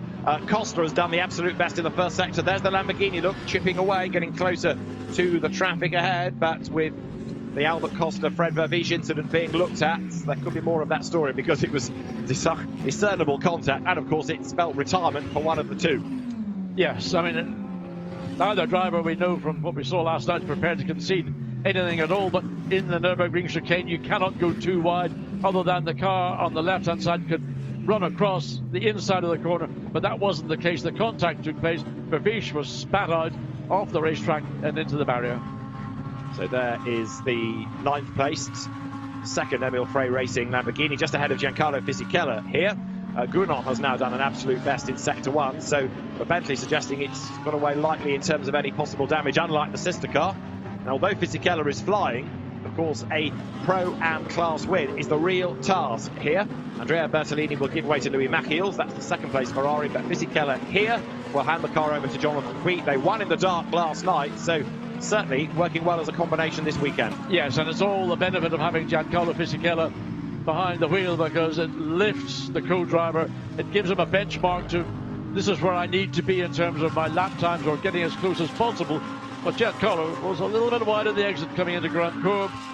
Nevertheless, gathers it all up, but under pressure from Bortolini directly behind. Now the race leading gap is down to 1.5 seconds. Raffaele Marciello is doing very good sector times, and what was just over 2 seconds is down to 1.5 seconds. So the 88 Mercedes is certainly closing. There is the gap, and Marciello will be even more spurred on by the fact that the Audi is getting larger in front of him. In other words, he's getting closer to it. Let's go on board the Mercedes, and can Marciello bring that gap down further? Interesting, he takes a much tighter line in the 180 degrees, that's the name of the corner. The Audi took the more traditional stay out wide, then cut back for a late apex. Now the climb back uphill, up into the Imola chicane. Where's the apex? Well, there it is to your right. Then immediately straight back. Raffaele getting the left wheels well inside the demarcation curbs. Then up to Chateau d'Eau and the drop down the hill. So Raffaele is using every bit of the racetrack and other bits that probably he shouldn't be on to try and reduce that 1.511 second deficit to the leading Audi. So let's see, because in the opening sector they were tied to the 1,000th. In the second sector it was the Audi fractionally quicker, and so at the end of the lap the margin is still hovering around the 1.5 seconds mark. A 10th pullback by Marciello in sector 2, so they're evenly matched. I mean, 1.5 seconds seems like nothing, but it is hard to bring that down. Look at the energy, look at the effort being put in. He was a little bit quick when he got to the transition from left to right, almost overran, missed the exit of the corner, came too wide too early, so had to check up a little bit, and that's given some advantage in my thoughts back to Simon Gachet. So it'll be interesting to see the gap first to second when they come back to complete what will be lap 12. You see the communication system by the lights to the pit on there. It's a left-hand indicator. He's answering yes to a question. Right means no, and a flash means I'm going to pit. So Marciello into the Nürburgring chicane in sector 1 this time. He's another 10th quicker. It's coming to him little by little, isn't it? He is starting to become more of a threat. Interesting to say the two different lines. You can see how late the cutback for Simon Gachet and the Audi is. Raffaele Marciello taking the alternate line by hugging the curb much more. So it was 1.5 point of a second. So whether that gap is further reduced, I thought that Marciello might have lost a fraction of time in Estoril, but there is Lucas Stolz standing. You can see, look at his eyes, almost out of stalks, knows he's going to be getting into that car relatively soon, but probably not at the earliest opportunity. That may be some of the other cars, certainly, well, Gachet to Stephen Palette, I'm not sure. I thought possibly the number 4 might be the first of the early stoppers. Out of the chicane comes Engel. Silver Cup still being led by Yusso Pohaka. Second silver is number 90, Axel Jeffries. So been a great stint this by Pohaka, who qualified the car well to get it out of reach potentially of the class opposition. And Albert Costa, even though he was a bit forceful early on, has now got stuck, hasn't he? Because he can't find a way right onto the back of Pohaka in that Top Sport WRT Mercedes, nor can he find a way past it there. Well, actually, Pohaka, I think, is doing probably at this race this afternoon one of the better and most impressive drives, because he's got a proper pro driver who's taken no prisoners all weekend, and he can't do anything with the Finnish Mercedes driver coming down into Adelaide Happen. On the power goes Costa then. The margin between them is just around 0.6 of a second. Englsh still running in third, Christopher Haase fourth. So actually, since we had that safety car period, they got back up and running. Things have settled down a little. Said a few laps ago it wasn't quite as frenetic, and that's the case. But let's see what happens in that second stint. Different drivers on board, differing levels of experience as well as pace. So we're only about 2 minutes and a bit away from that window, and Gachet has just done a personal and an absolute best as he tries to pull away from Marciello again. Yeah, I would say that he has pulled away. The gap actually in the last lap was up to 1.8 seconds. It had been 1.5 seconds. That's Matthias Rudi in, and it's too early for a scheduled stop. Yeah, it looks like it's going to go back into the garage. So Gachet, fastest sector, middle sector of all so far. So 1.8 seconds at the end of lap 12. It's going to be, I think, fractionally more at the end of lap 13. Out of the chicane comes Christopher Haase there, and the lead gap 1.9, so creeping back up again in favour of Simon Gachet. How much longer are they going to stay out? Because, say, many of the cars, you've got your quicker drivers. Jeffries over the curb, Dominic Bauman's Mercedes there bounces through in 14th, 15th is the recovering Gounod, 16th Hamza Ovega behind him, and then up into 17th place now should be Phil Keen ahead of Robin Rogalski, and then of course a lap down you've got Benjamin Highties as they flick through. There is Benjamin Highties, the Chilean driver. Second place Marciello heads up towards the Adelaide hairpin, fractionally faster in sector 1. Christopher Haase likewise right on the rear of the Maro Engel third place Mercedes. And that's a position will have to be defended because Christopher Haase will try everything, I'm sure, to get ahead before he will drop back into the pits to hand that car over to Arthur Rougier, who was penalised last night, but we've seen in Misano what a strong job he was doing for that 25 Santa Lock ID. Edward Cheever then having dropped back, Eddie Cheever behind Andrea Bertolini, but staying with him, so looking forward to the second stint to see whether this car can gain ground over Louis Machiels. So Cheever taking the, might call it the more traditional line, hanging out in the 180, then cutting back to the latest moment to square off the exit of that long 180. Oh, snap oversteer from the Ferrari momentarily. Bit of oversteer correction from Eddie Cheever, the third, following the more experienced, one might say, and maybe driving in a slightly more calm manner, Andrea Bertolini. So Fisichella, Bertolini 1 and 2, Cheever in third, son of an ex-Grand Prix driver of course, Eddie Cheever, but as they come out of the chicane, if he's able to match the lines and match the pace of those two ahead, he's learning fast and doing a good job. He's staying with them. Yeah, but the gap between the 72, which is, the 92 Giancarlo Fisichella, which had been at one point closer to Bertolini, that's now stretched out, so Fisichella is doing a strong job for the Sky Tempster Ferrari. Speed building, fourth gear, over 200 kilometres an hour. Speed still building up to fifth. Can we get to 250? Yes, we can, and then hit the brakes down through the gears into first gear. Yeah, it's a tight, slow corner, but you want to get good traction, so you don't want to nail it in first gear with short shift as early as possible to get the momentum moving, and then you can use all the throttle from second gear onwards. So through the chicane goes Cheever. Dominic Bauman chasing Axel Jeffries behind, Pro-Am versus Silver. But with the pit window now open, let's see who is going to be the first one to bail. Haase is still chasing after Engel, and actually the Audi looking a little bit nearer on this lap. Yeah, the first three have now got a reasonable gap. It's over, certainly to me, it's over 2 seconds, first to second, and probably nearer to 4 seconds, second to third. Right, does the leading Audi come in? No. Any takers? Marciello, I expect, will stay out. What about the orange HRT Mercedes? Into the pits it comes. So that's going to promote Haase up into third place. And also in comes Albert Costa, getting out of the traffic. So it looks like the number 4 Mercedes is one of the earliest of the pit stoppers, if not the first.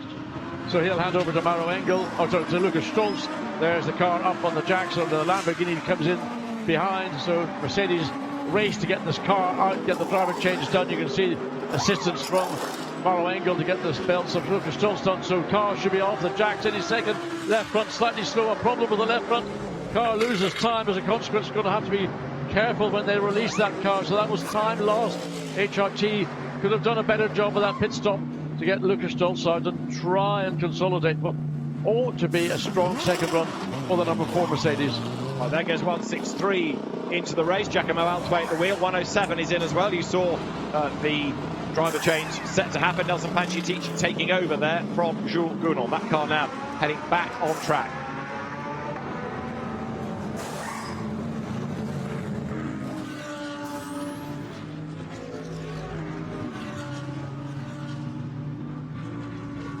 Warning flag to cars 32, track limits in turn 6. That pit stop for the HRT Mercedes, 41 seconds, pit in to pit out. Let's monitor that against other cars from that leading gaggle when they pit. So Gachet stays out again, continues. He's got another 7 and a bit minutes before he needs to come in. Likewise, Raffaele Marcello staying out. I can understand why Marcello staying out. Yeah, just the Mercedes dives into the pit lane.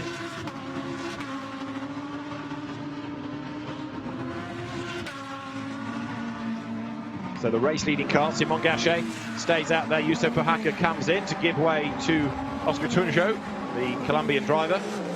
And Pohaka has looked mighty, hasn't he, this weekend? Very impressive indeed. I think as the weekend's gone on, I've been more and more impressed. He's driven well, he's had pressure, he had good track position, and he didn't, Albert Costa breathing all down the back of him. No way. Now Lucas Stolz behind the wheel of the number 4 Mercedes, so wait to see his first flying lap since he's been behind the wheel. Need to get an idea what that lap time is going to be. Right, away goes Pohaka, and the orange Mercedes stays ahead. There was a big enough gap anyway, so that track position is preserved. Tunjo into the race there. Lucas Stolz at the end of lap 13 came through in 16th position. Basically the first, I believe, of the stoppers, as number 2 goes back out onto track. The gap between first and second back under 2 seconds, back to 1.876.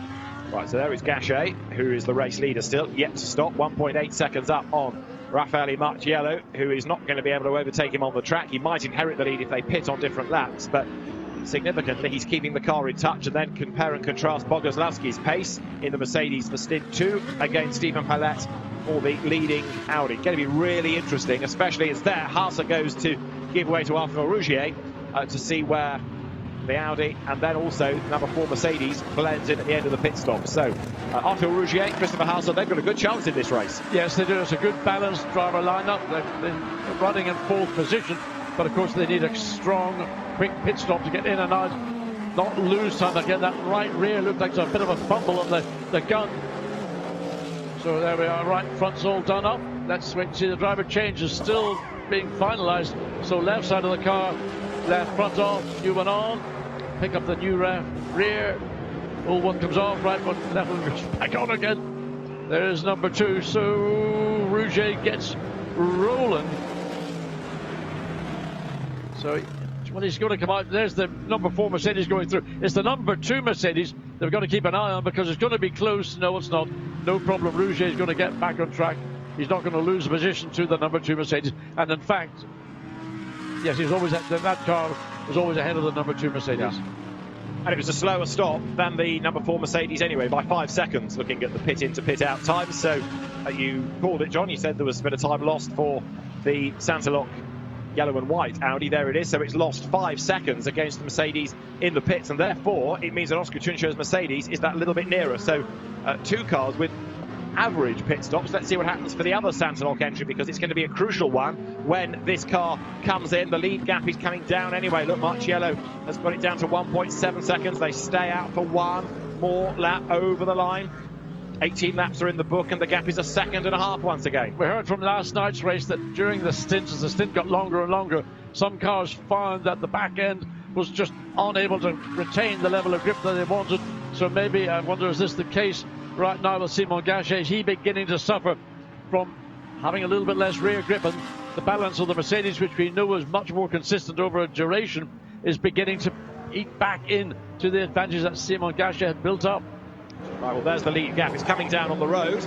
Mad Panda exchange Axel Jeffries for the player manager. Ezequiel Perez Companc. New Pirelli's brought round. Only 2 mechanics to do the tyre change element of this. No refueling needed, because it's only an hour. So you don't need to refuel the car, therefore they're very light, very quick at the end if the tyre life is there. Lead gap then was in sector 1 down by 3/10. Big gain by Marcello, but also big gain by Lukas Stolz. His first flying lap is that car's fastest flying lap so far.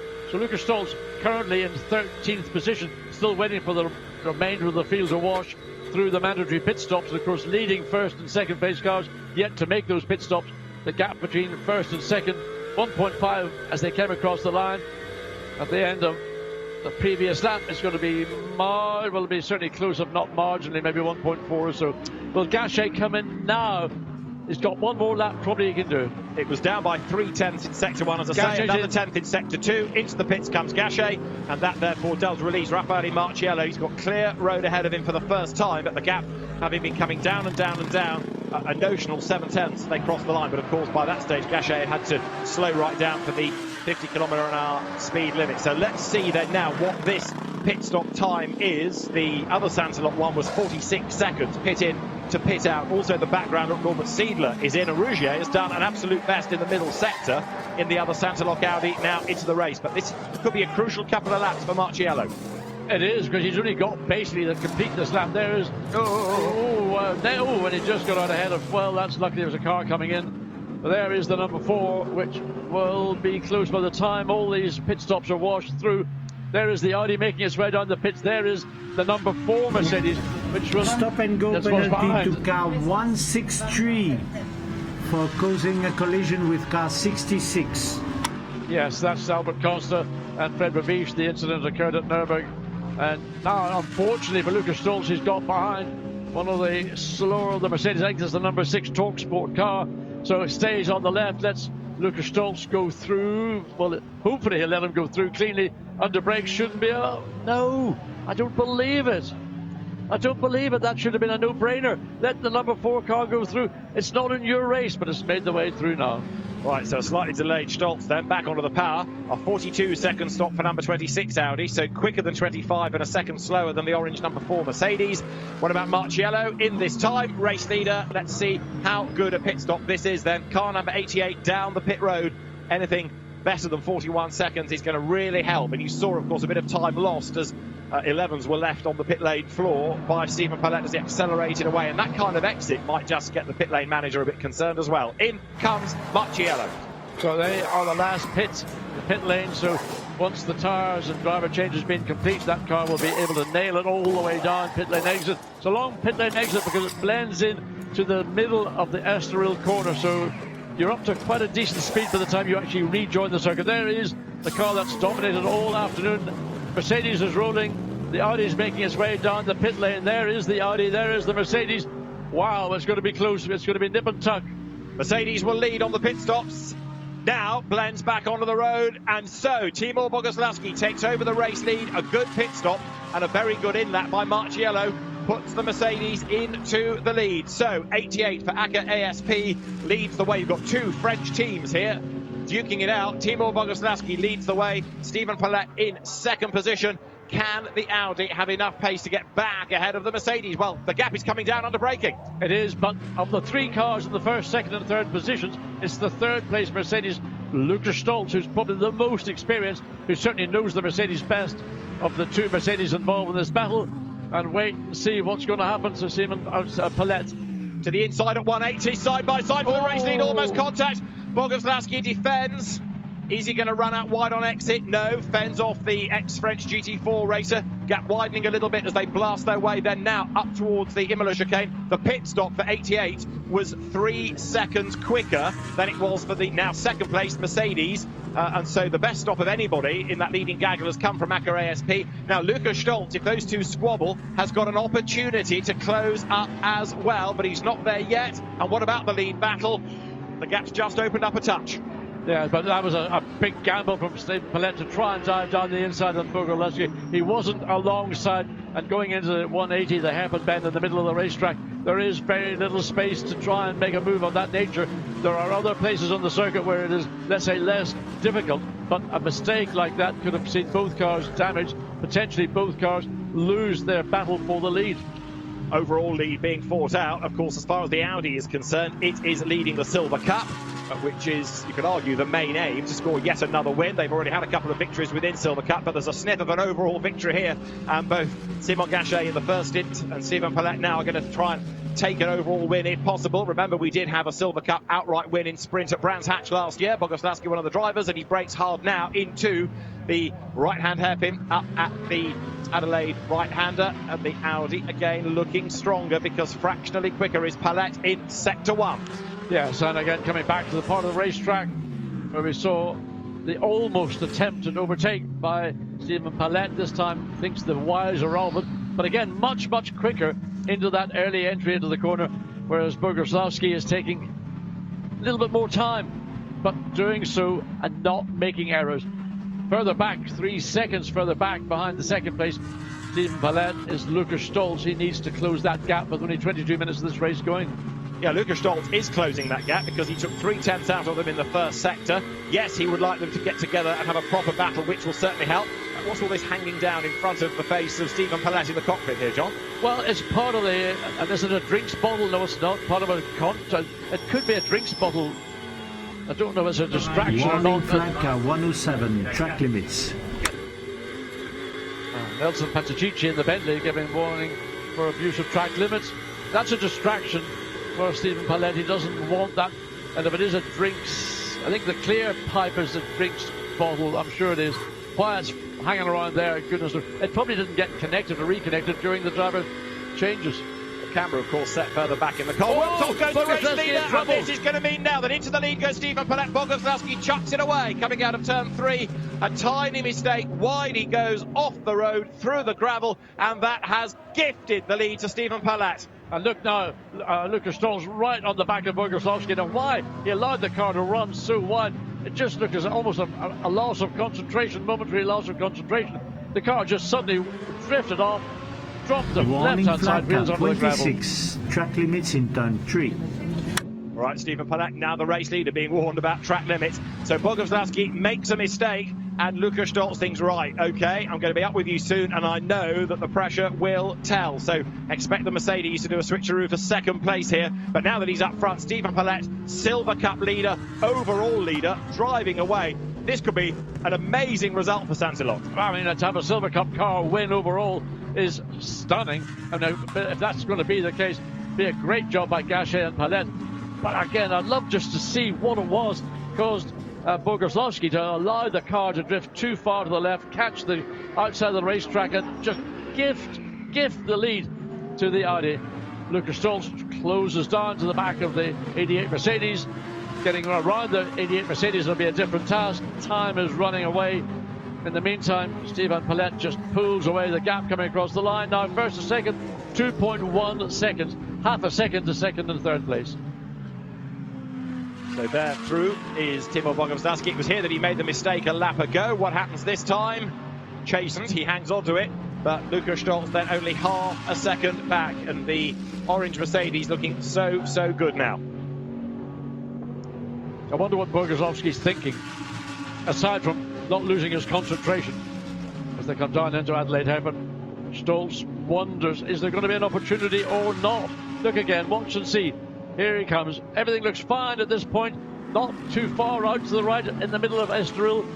Not a bad exit, but at this point just allows the whole car, in fact, not just the left side of the car, to drop off the racetrack.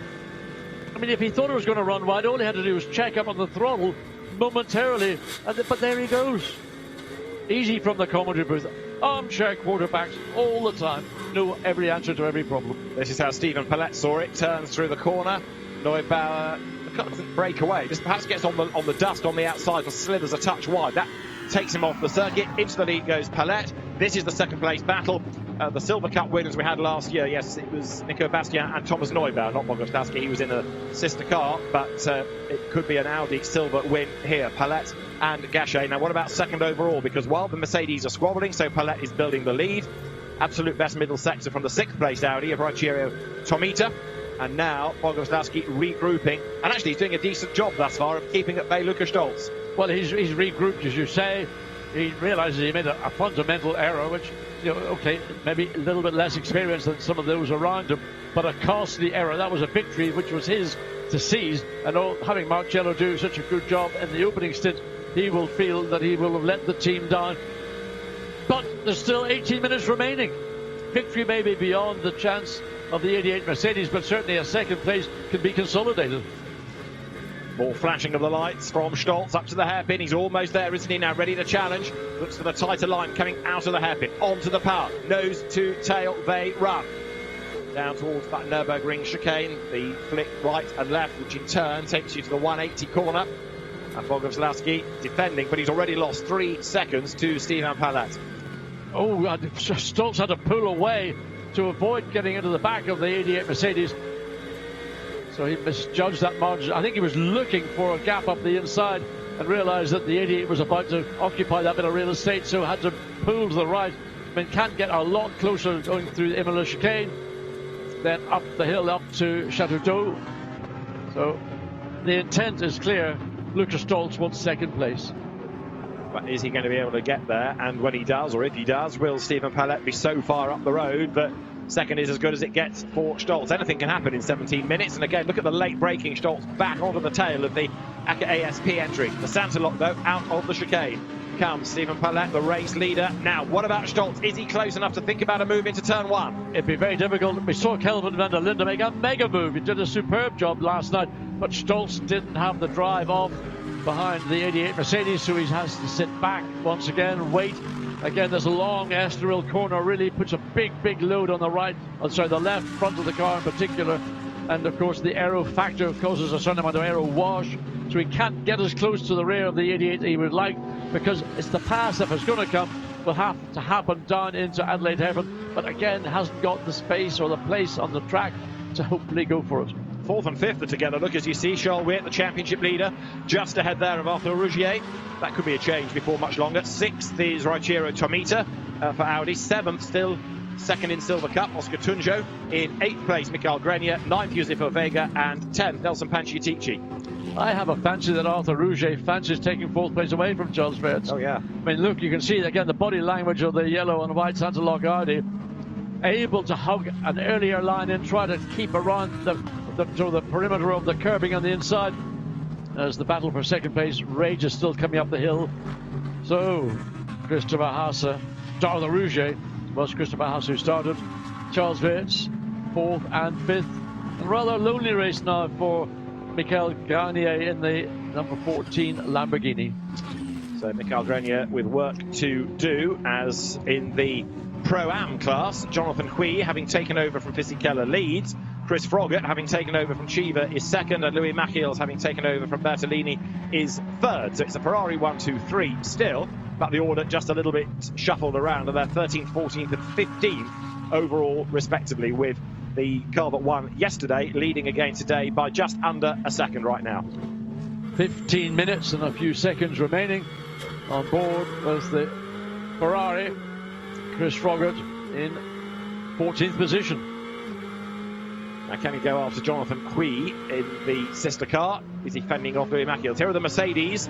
The gap at the start of the lap was 0.4 of a second. Boguslavski's rather dusty car hanging on to position, wider than Stolz. So he's driving perhaps just outside his comfort zone here, isn't he, to fend off one of the most experienced drivers. Lucas Stolz crawling all over the back now. Yeah, the advantage he has is that when he comes into turns 1, 2, 3, Grand Cours and Estoril, that the aero effect on the Lucas Stolz number 4 Mercedes has a bearing on how close Stolz can exit out of Estoril to try and get a run down into Adelaide Haven. And that's the one hope that Timo Boguslavski has got, that he can keep the orange Mercedes behind him for the remaining part of this race. So Timo Boguslavski up through the Chateau d'Eau right hand up top of the lap, sets off down the hill, clock ticks on down. 14 minutes we've got left now. Steven Palet, those away and gone, 4.5 seconds, benefiting in a sense by this ACA ASP Mercedes being the cork in the bottle against Stolz. But then look what's behind Lucas Stolz. Fresh air, because 4th place Charles Witt, 5th place Arthur Rougier, 6th place Raichiro Tomita. They're all quite a long way back. Well, they're in their own little battle to finish. Who's going to be 4th? There's going to be WRT Audi. There's going to be Santa Lock Audi. Right now, WRT has got the upper ground. And in a sense, it's a similar problem in these two turns after start-finish. They're so aero-dependent, and particularly the long right-hand Estoril. It's so hard to get close to the car you're following without getting a front-end washout. Over the curb jumps the Bentley 107, Nelson Panciatici in 10th place. But the Silver Cup car, Stephen Palet's Audi, leads the way still. There is Panciatici through ahead of Compank. And the gap is down in the Pro-Am battle, isn't it? Jonathan Hui being caught a little maybe now by Chris Froggatt. The gap from 9/10 to half a second. But nice to see all these three Ferraris having their own inter-brand battle. Certainly the two Sky Tempster cars, they don't necessarily want to have a battle because they're controlling it, but they've got the AF Corsa car running directly behind them. So Louis Machiels will want to split or get ahead, certainly of Jonathan Hui, who's the leader of these two Sky team cars. Up to the Adelaide hairpin then, so right now, Chris Froggatt bringing down that gap. He and Eddie Cheever, of course, doing endurance as well as the sprint races this year. Louis Machiels, hugely experienced driver, multiple Pro-Am champion in Endurance Cup, hustles on, but is he going to be able to get near enough to challenge for position? In a sense, he needs the two teammates to squabble, and they're unlikely to do that, really, because that would give the AF Corsa car an opportunity. They're all run out of the AF Corsa stable, but under different team brand names. So right now, the Sky Tempesta duo, 1 and 2. Nice view from the driver's position as they come into Imola. Switch from right to left. Just balance the car on the steering, then hard on the brakes. As you go through Chateau d'Eau at the top of the circuit, the highest point of this 4.4 kilometer Magny Cours circuit, then the drop down the hill all the way down to Nice, a big braking area, but difficult part of the racetrack to make a move unless you're square alongside the car you're trying to overtake. Into the chicane they come. Seen drama there over the weekend. A little bit sideways was Froggatt as he accelerates up towards the timing line, corrects it, and we've got just over 11.5 minutes of the race to go as the leaders dive once more into turn 1. So there, Louis Machiels through third in Pro-Am. Jonathan Hui responding to the challenge of Chris Froggatt as they loop round Estoril together now. Would you assume, if you were the Sky Tempster team principal or manager, would you go back to this battle for the second place, would you say keep position, or would you say, boys, go out and have fun, race the wheels off your cars, we don't mind? Good question there, because it depends really on whether you're the paying customer or whether you are the gun for hire. So I think at the moment it's got to be every man for himself, hasn't it? As long as you don't trip over each other and you don't get mugged by Louis Machiels, go for it. Here, though, they are going for it for second place, rival Mercedes teams. So for AKA ASP, Timo Boguslavski ahead of Lukas Scholz. Out of the chicane into the final 10 minutes very shortly, they will blast. 6 seconds up the road is Stephen Palet for Santalok. Amazing drive this has been by both him and Simon Gachet, heading for their maiden outright win. Fourth, still Charles Witt with Arco Rougier right up behind him. The Belgian and French young guns as one. And then in 6th place, Raichiro Tomita. Oh, where's the Ferrari gone? Wow. Louis Machiels back on. Way off track coming through the exit of Imola chicane. That was a rough ride across the inside of the racetrack. So that, I'm afraid, spoils any chance of getting up with the Tempesta duo. And also, you saw Chris Froggatt attacking then. Now, this is what happened to Machiels, John. But he may have had a bit of an oversteer moment, and that's why the car got so far out onto the gravel on the outside. But look, climbing over the curbs at the inside, these two Sky cars. Yeah, that was Froggatt trying to have a go against Jonathan Hui. 107, track limit stand 6. So Froggatt attacking Hui, didn't manage to do it, stood on the brake, lost time, and that warning you've just heard, the last warning for Nelson Panciatici for track limit. So if he keeps on doing it, the car's going to get a penalty. We've had far more track limit warnings today than we did last night, but I suppose today those miscreants are visible. A lot easier to see, exactly, and there was a lot less dust around today than there was last night. At one point it was like a fog where there was so much dust blowing around at different parts of the racetrack, difficult to see what was line, what was offline, and what was a track limit abuse. Right, now there is still Jonathan Hui leading in Pro-Am. Silver, Stephen Palet leads from Oscar Tunjo from Yusufa Vega now. One-time BRD CF3 racer, but the gap is down between the two Ferraris as Aurelien Panis in the Lexus does an absolute best in sector 1. The lead gap is down to 5.7 seconds, interestingly, and Scholz only 4/10 back from Boguslavski. Crucially, Stephen Palet just got through one of the back marker Mercedes going into Grand Curb. There you see. So that was an opportune pass, because if he'd been held up coming through the sequence of corners, it would have maybe thrown some of the momentum back to the pursuing Mercedes. And of course, finding a way past even a back marker is no easy task. So there, Simon Gachet looks on, hoping with everything crossed that 5.7 seconds is enough for 8.5 minutes. The Audis are side by side in the background. Wirtz versus Rougier. And Charles Wirtz on the inside line. Is it going to be his car that we see first as they come to the hairpin? It is. He's still there. He's still fourth. So Charles Wirtz keeping after Rougier at bay. You've got the Mercedes battle to look for, and then a similar Inter-Nissan Audi scrap behind. Yeah, that was a close moment because the 25 Audi got as close to the back of the number 32 of Charles Rougier, of Charles Wirtz, I beg your pardon. And Wirtz is still ahead. Look, Rougier tapped right up there behind him. Race leader goes through, long gone. And here is the second place fight. It's become a real fight now. Stoltz getting ever more committed to the task, and so too is Rougier on Wirtz. They're also being caught by Tomita. So this could be a very interesting 7 minutes and 40 odd seconds. And look at Rougier, can't get any much closer to the back of the 32 Audi as they run down the hill once again. So Rougier, right now, he's not going to be that patient. He's going to look, he's going to try and force this pass. He's going to make the 32 earn it, earn that position. There's the Mercedes that's being overtaken, getting out of the way and giving ground to the second and third place cars coming through. Good job, good job. Blue flag waved by the marshals to warn the slower car of the impending pace of those around. There are the leading Audis then in this overall class fight. Don't forget the leading Audi is from Silver Cup, but in the overall category, Wirtz and Rougier still together.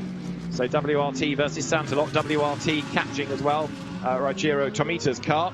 But for second place, Stoltz, oh so close, but he's never really been able to have a proper look at the inside. This battle fourth and fifth will be determined possibly by the Mercedes that's out of position. It's being lapped.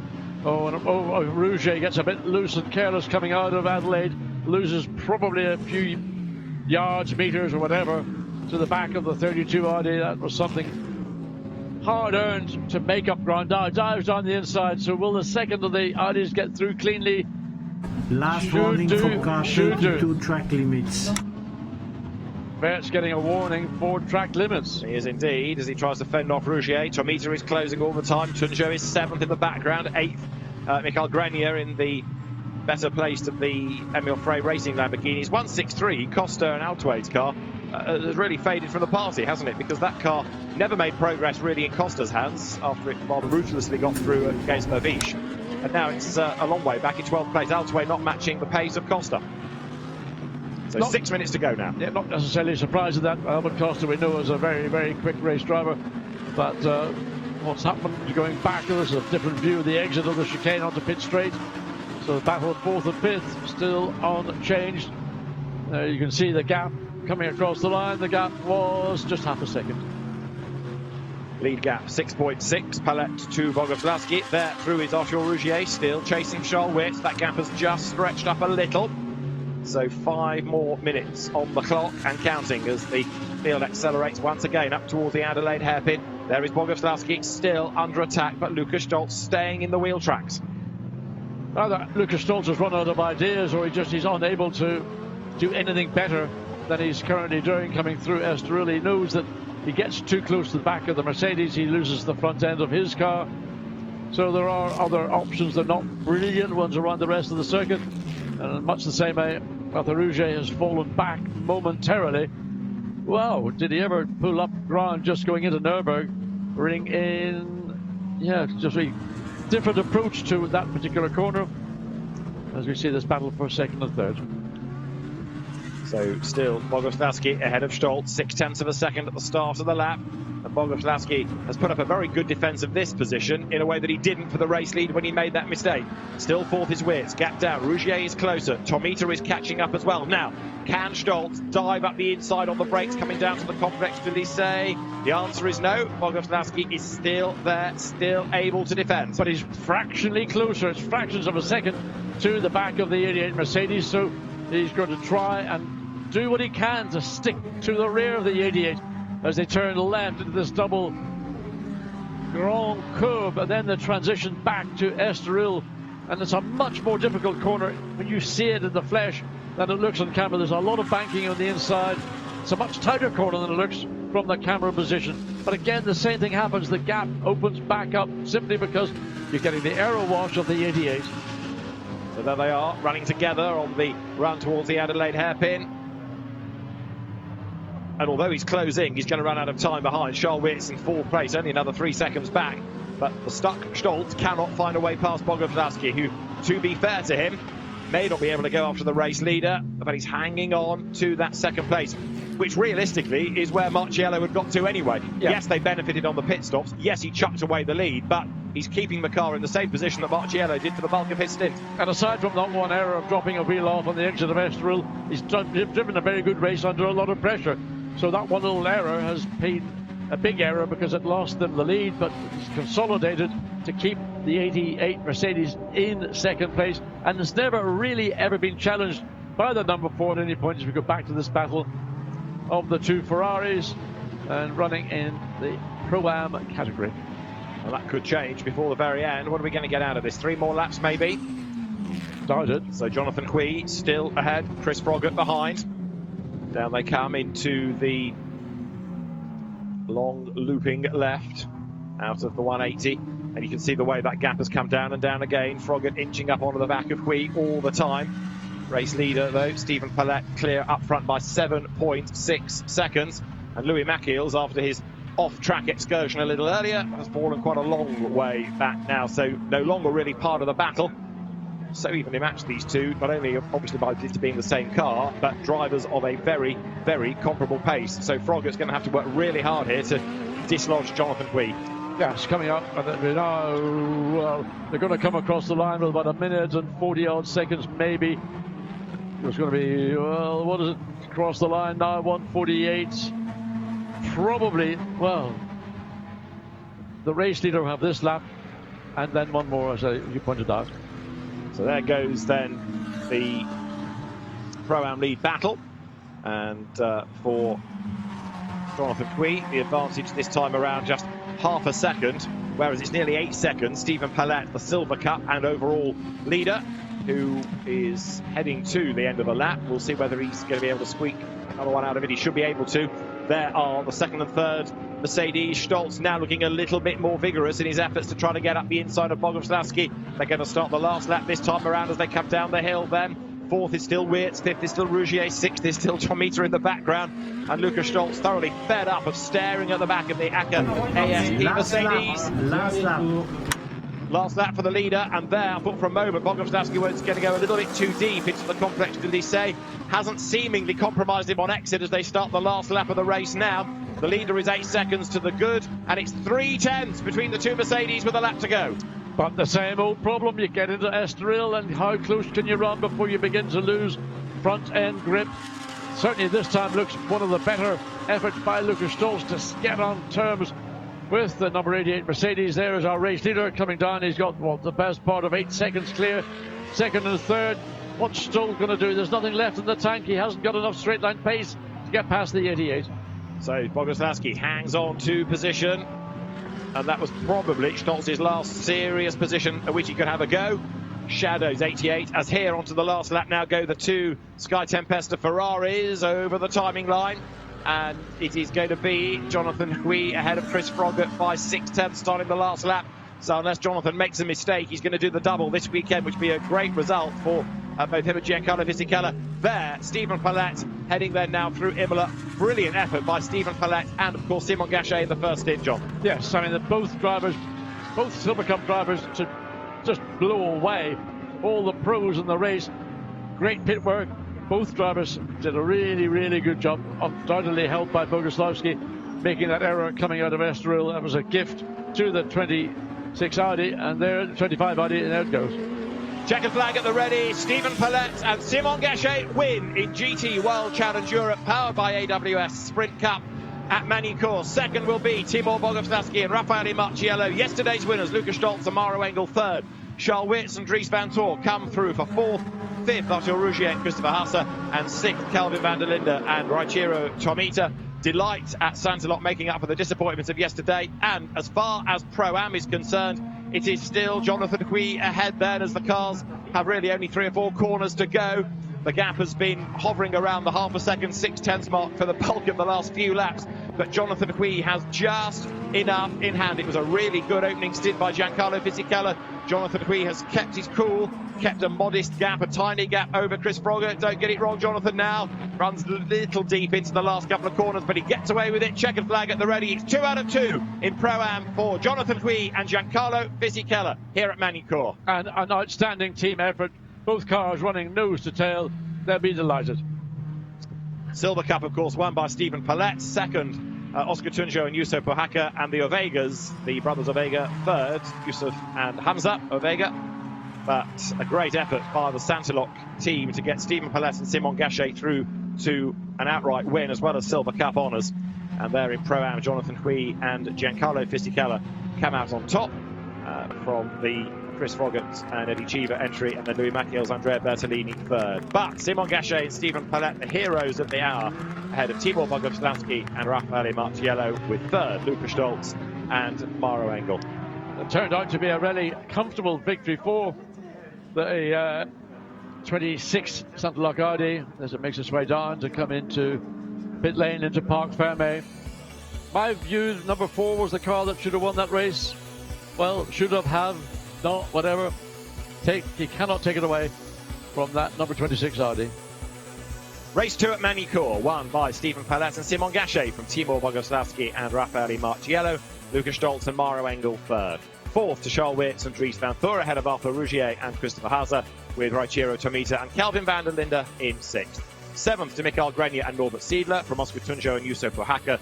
Yusuf and Hamza Ovega ninth, and Nelson Panciatici and Jules Gounon recover from a spin to take 10th. Honours in the Silver Cup to the outright winners, Stephen Palette and Simon Gachet. Honours in Pro-Am, Jonathan Hui and Giancarlo Fisichella for the second time this weekend. And for Attempto, both of its Audis lost early in the race.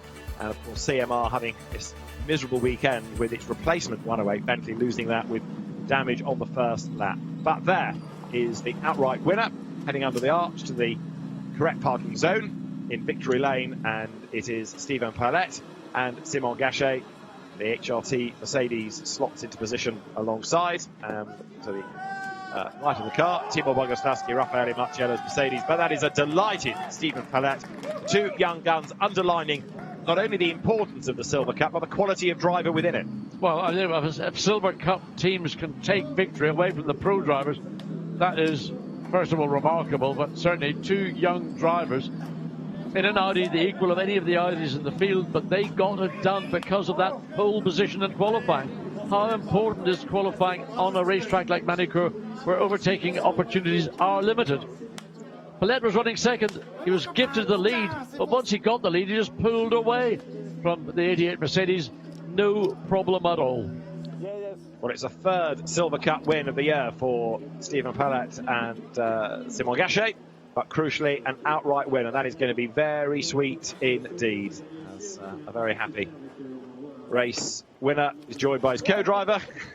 Simon Gachet arrives, and he and Stephen Palette delighted with that. Simon Gachet came into the Endurance Cup races 3 seasons ago and was getting quicker and quicker and quicker, and it's been fascinating to see how much more competitive he has got as a really downbeat Tibor Boguslavski explains all to Raffaele Martiello. I was going to say, I wonder what that conversation is all about, and Raffaele's body language, in a sense, he's consolidating Boguslavski and saying, look, you know, it's motor racing, these things happen, but clearly there must be a disappointment for both drivers, because certainly victory was possible in this afternoon's race. So let's hear from our winners, Stephen Palette and Simon Gachet with Jam. The start there for you, the first part of the race was absolutely perfect, really, when it comes to a textbook. Yeah, I did honestly a good start. I take 1 or 2 seconds in front of Raffaele and me, and after I managed the gap. And he finished perfectly the job, so I'm very happy to be here at Magny Cours at home for a French team and a French lineup. Absolutely, a home race for you guys. It's a wonderful result. And Stephen, I have to say, after that pit stop there, you came out in second place and you were gifted back the lead, which really helped, but then you were able to just keep the pace and push. Yeah, for sure. Pit stop was a bit complicated. Well, Simon, it's just perfect, but I don't know why. I pushed like crazy. I know well the track, but we lost 1 position. At the beginning, it looked so hard to overtake. I tried directly, but it's a bit hot. Finally, and overtook him, and after, just I pushed, but it's crazy. We are a bit easy, and I have no word for that. With Simon, it's just perfect. I think between us, he fits very well, and we show to Silver are able to win. Absolutely. And, Well done. Congratulations, boys. And thank you to all the partners coming here to support us. So very happy Stephen Palette, very happy Simon Gachet. You can understand why. Only the second time a Silver Cup car has won outright. It was a Mercedes of Nico Bastien, Thomas Neubauer that did it before. So overall win on a Silver Cup combination. And it was that mistake by Boguslavski, Mercedes running wide, that allowed the Audi through into the lead. Well, Timo Boguslavski will have some explaining to do. Let's go and hear from him and Raffaele Marciello right now. Raffaele, you had quite the battle with Simon in the first part of the race. Yeah, I mean, we were quite similar in pace, so it was just try to stay close as him. And then, I mean, our mechanics did an amazing job already yesterday. They fixed the car, they worked until 6 in the night. They didn't sleep, they did an amazing pit stop, the car was good. I mean, I have to thank them, and they did an amazing job, yeah. Sure, and Timo, I have to ask, what happened there? It was 10-3, I believe, where you ran wide. I don't know, it's just my mistake, so I want to say so sorry to the mechanics, because, yeah, 2 races and 2 mistakes in a row, it's too much. So sorry, yeah. It was a great race anyway, you pushed hard. Yeah, we have a good chance to win the race, take better points, but anyway, we're still at the middle in the championship, and yeah, we can fight for the win. Absolutely, thank you. So very frustrated, Timo Boguslavski. Feel for him. What can you say? I mean, Raffaele Marciello's comments sort of sum it all up. As team principal there, or the boss, Stefan Rotell goes up and has a quick word. I mean, look, it's over. It's done. Move on. Forget about it. We're all human. These errors creep in from time to time. It was an unforced error. He wasn't under pressure. He's going to go to bed tonight feeling really, really rotten. But he doesn't need to do that. Go to bed, think positively about the next race. The next race is going to be in 2 weeks' time at Zandvoort on a brand new circuit with banked corners. Going to be fascinating to see what the new circuit is like and how that is going to affect different brands. So now the drivers get themselves ready for the presentations. They'll be called forward shortly. We've got the overall as well as, of course, Silver and Pro-Am. So we'll do overall first of all. And there for third place, Luca Stoltz and Maro Engel from HRT, the Haupt racing team's new squad, born out of lots of members, previous members of the Black Falcons squad, to start a new team. Hubert Haupt, the man behind it, and this car that won yesterday takes third today. Luca Stoltz and Maro Engel take third place. Second place, Timo Boguslavski and Raffaele Marciello step forward. Collect the check, collect the trophies, then go to the presentation backdrop. And then the photographs taken. It may not have the ceremony of a podium towering over the pit lane, but it's a quick and effective way of doing this. I like it. I do, I agree. I think it's great because everybody gets their day in the camera, and although we don't have the podium with the champagne, or I should say, champagne! So get it over and done with quickly, and there we go. Look at that. The winners. Victory at Magny Cours in race 2 of GT World Challenge Europe, powered by AWS Sprint Cup. For Santelot Racing, Stephen Palette and Simon Gachet. Charles Wirtz and Dries van Thorn maintain the lead in the championship, but another new winner, which is great to see. They also, of course, win in the Silver Cup. And they'll be back in a moment, because now for silver, the Ovega brothers, Hamza and Yusuf, step forward. They take third in Silver Cup. The 2 drivers making their championship debut in GT racing terms, because they've moved from single-seaters and occasional VLN type races into GT3 cars this year for WRT. So Hamza and Yusuf Ovega take third in silver. Second in the Silver Cup there to Yusuf Ohaka and Oscar Tunjo, winners last night, second today. And good results again for the Mercedes duo. But such was the pace of Stephen Palette and Simon Gachet, you have to keep reminding yourself that they were silvers because they were so far ahead of the class opposition. So second in the Silver Cup, Oscar Tuncho and Yusuf Ohaka, but they come back for more silverware. Silver Cup winners, it will be Stephen Palette, and for the start driver Simon Gachet, victorious in Silver Cup here at Magny Cours. So great drive by the Audi drivers. Silver Cup winning duo stands in front of the backdrop. Stephen Palette, Simon Gachet for Santalot Racing, victorious at Magny Cours. And a mighty effort by the two winning drivers. Honours at Magny Cours to Simon Gachet and Stephen Palette.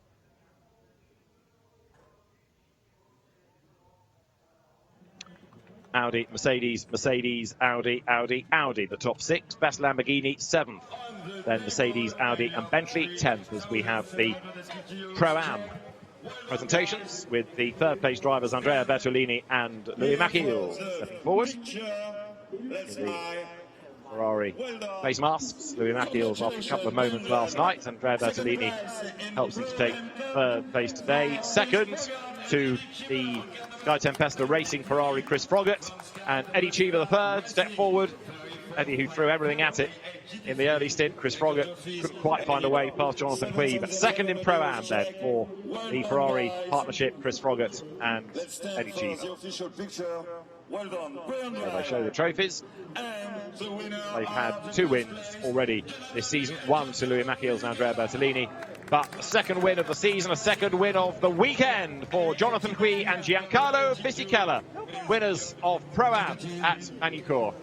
And Jonathan Hui absolutely delighted. Giancarlo Fisichella doing a great job in qualifying, great first stint, but Jonathan Hui brings the team rep, Martin Ferrari's AF Corsa squad, celebrating a win, and Jonathan Hui very happy indeed with the class win. Let's look at the best bits then of race 2 of the weekend that began with the Audi from pole position making a very good start. Into turn 1 went Simon Gachet, but it all kicked off around him as the cars turned through.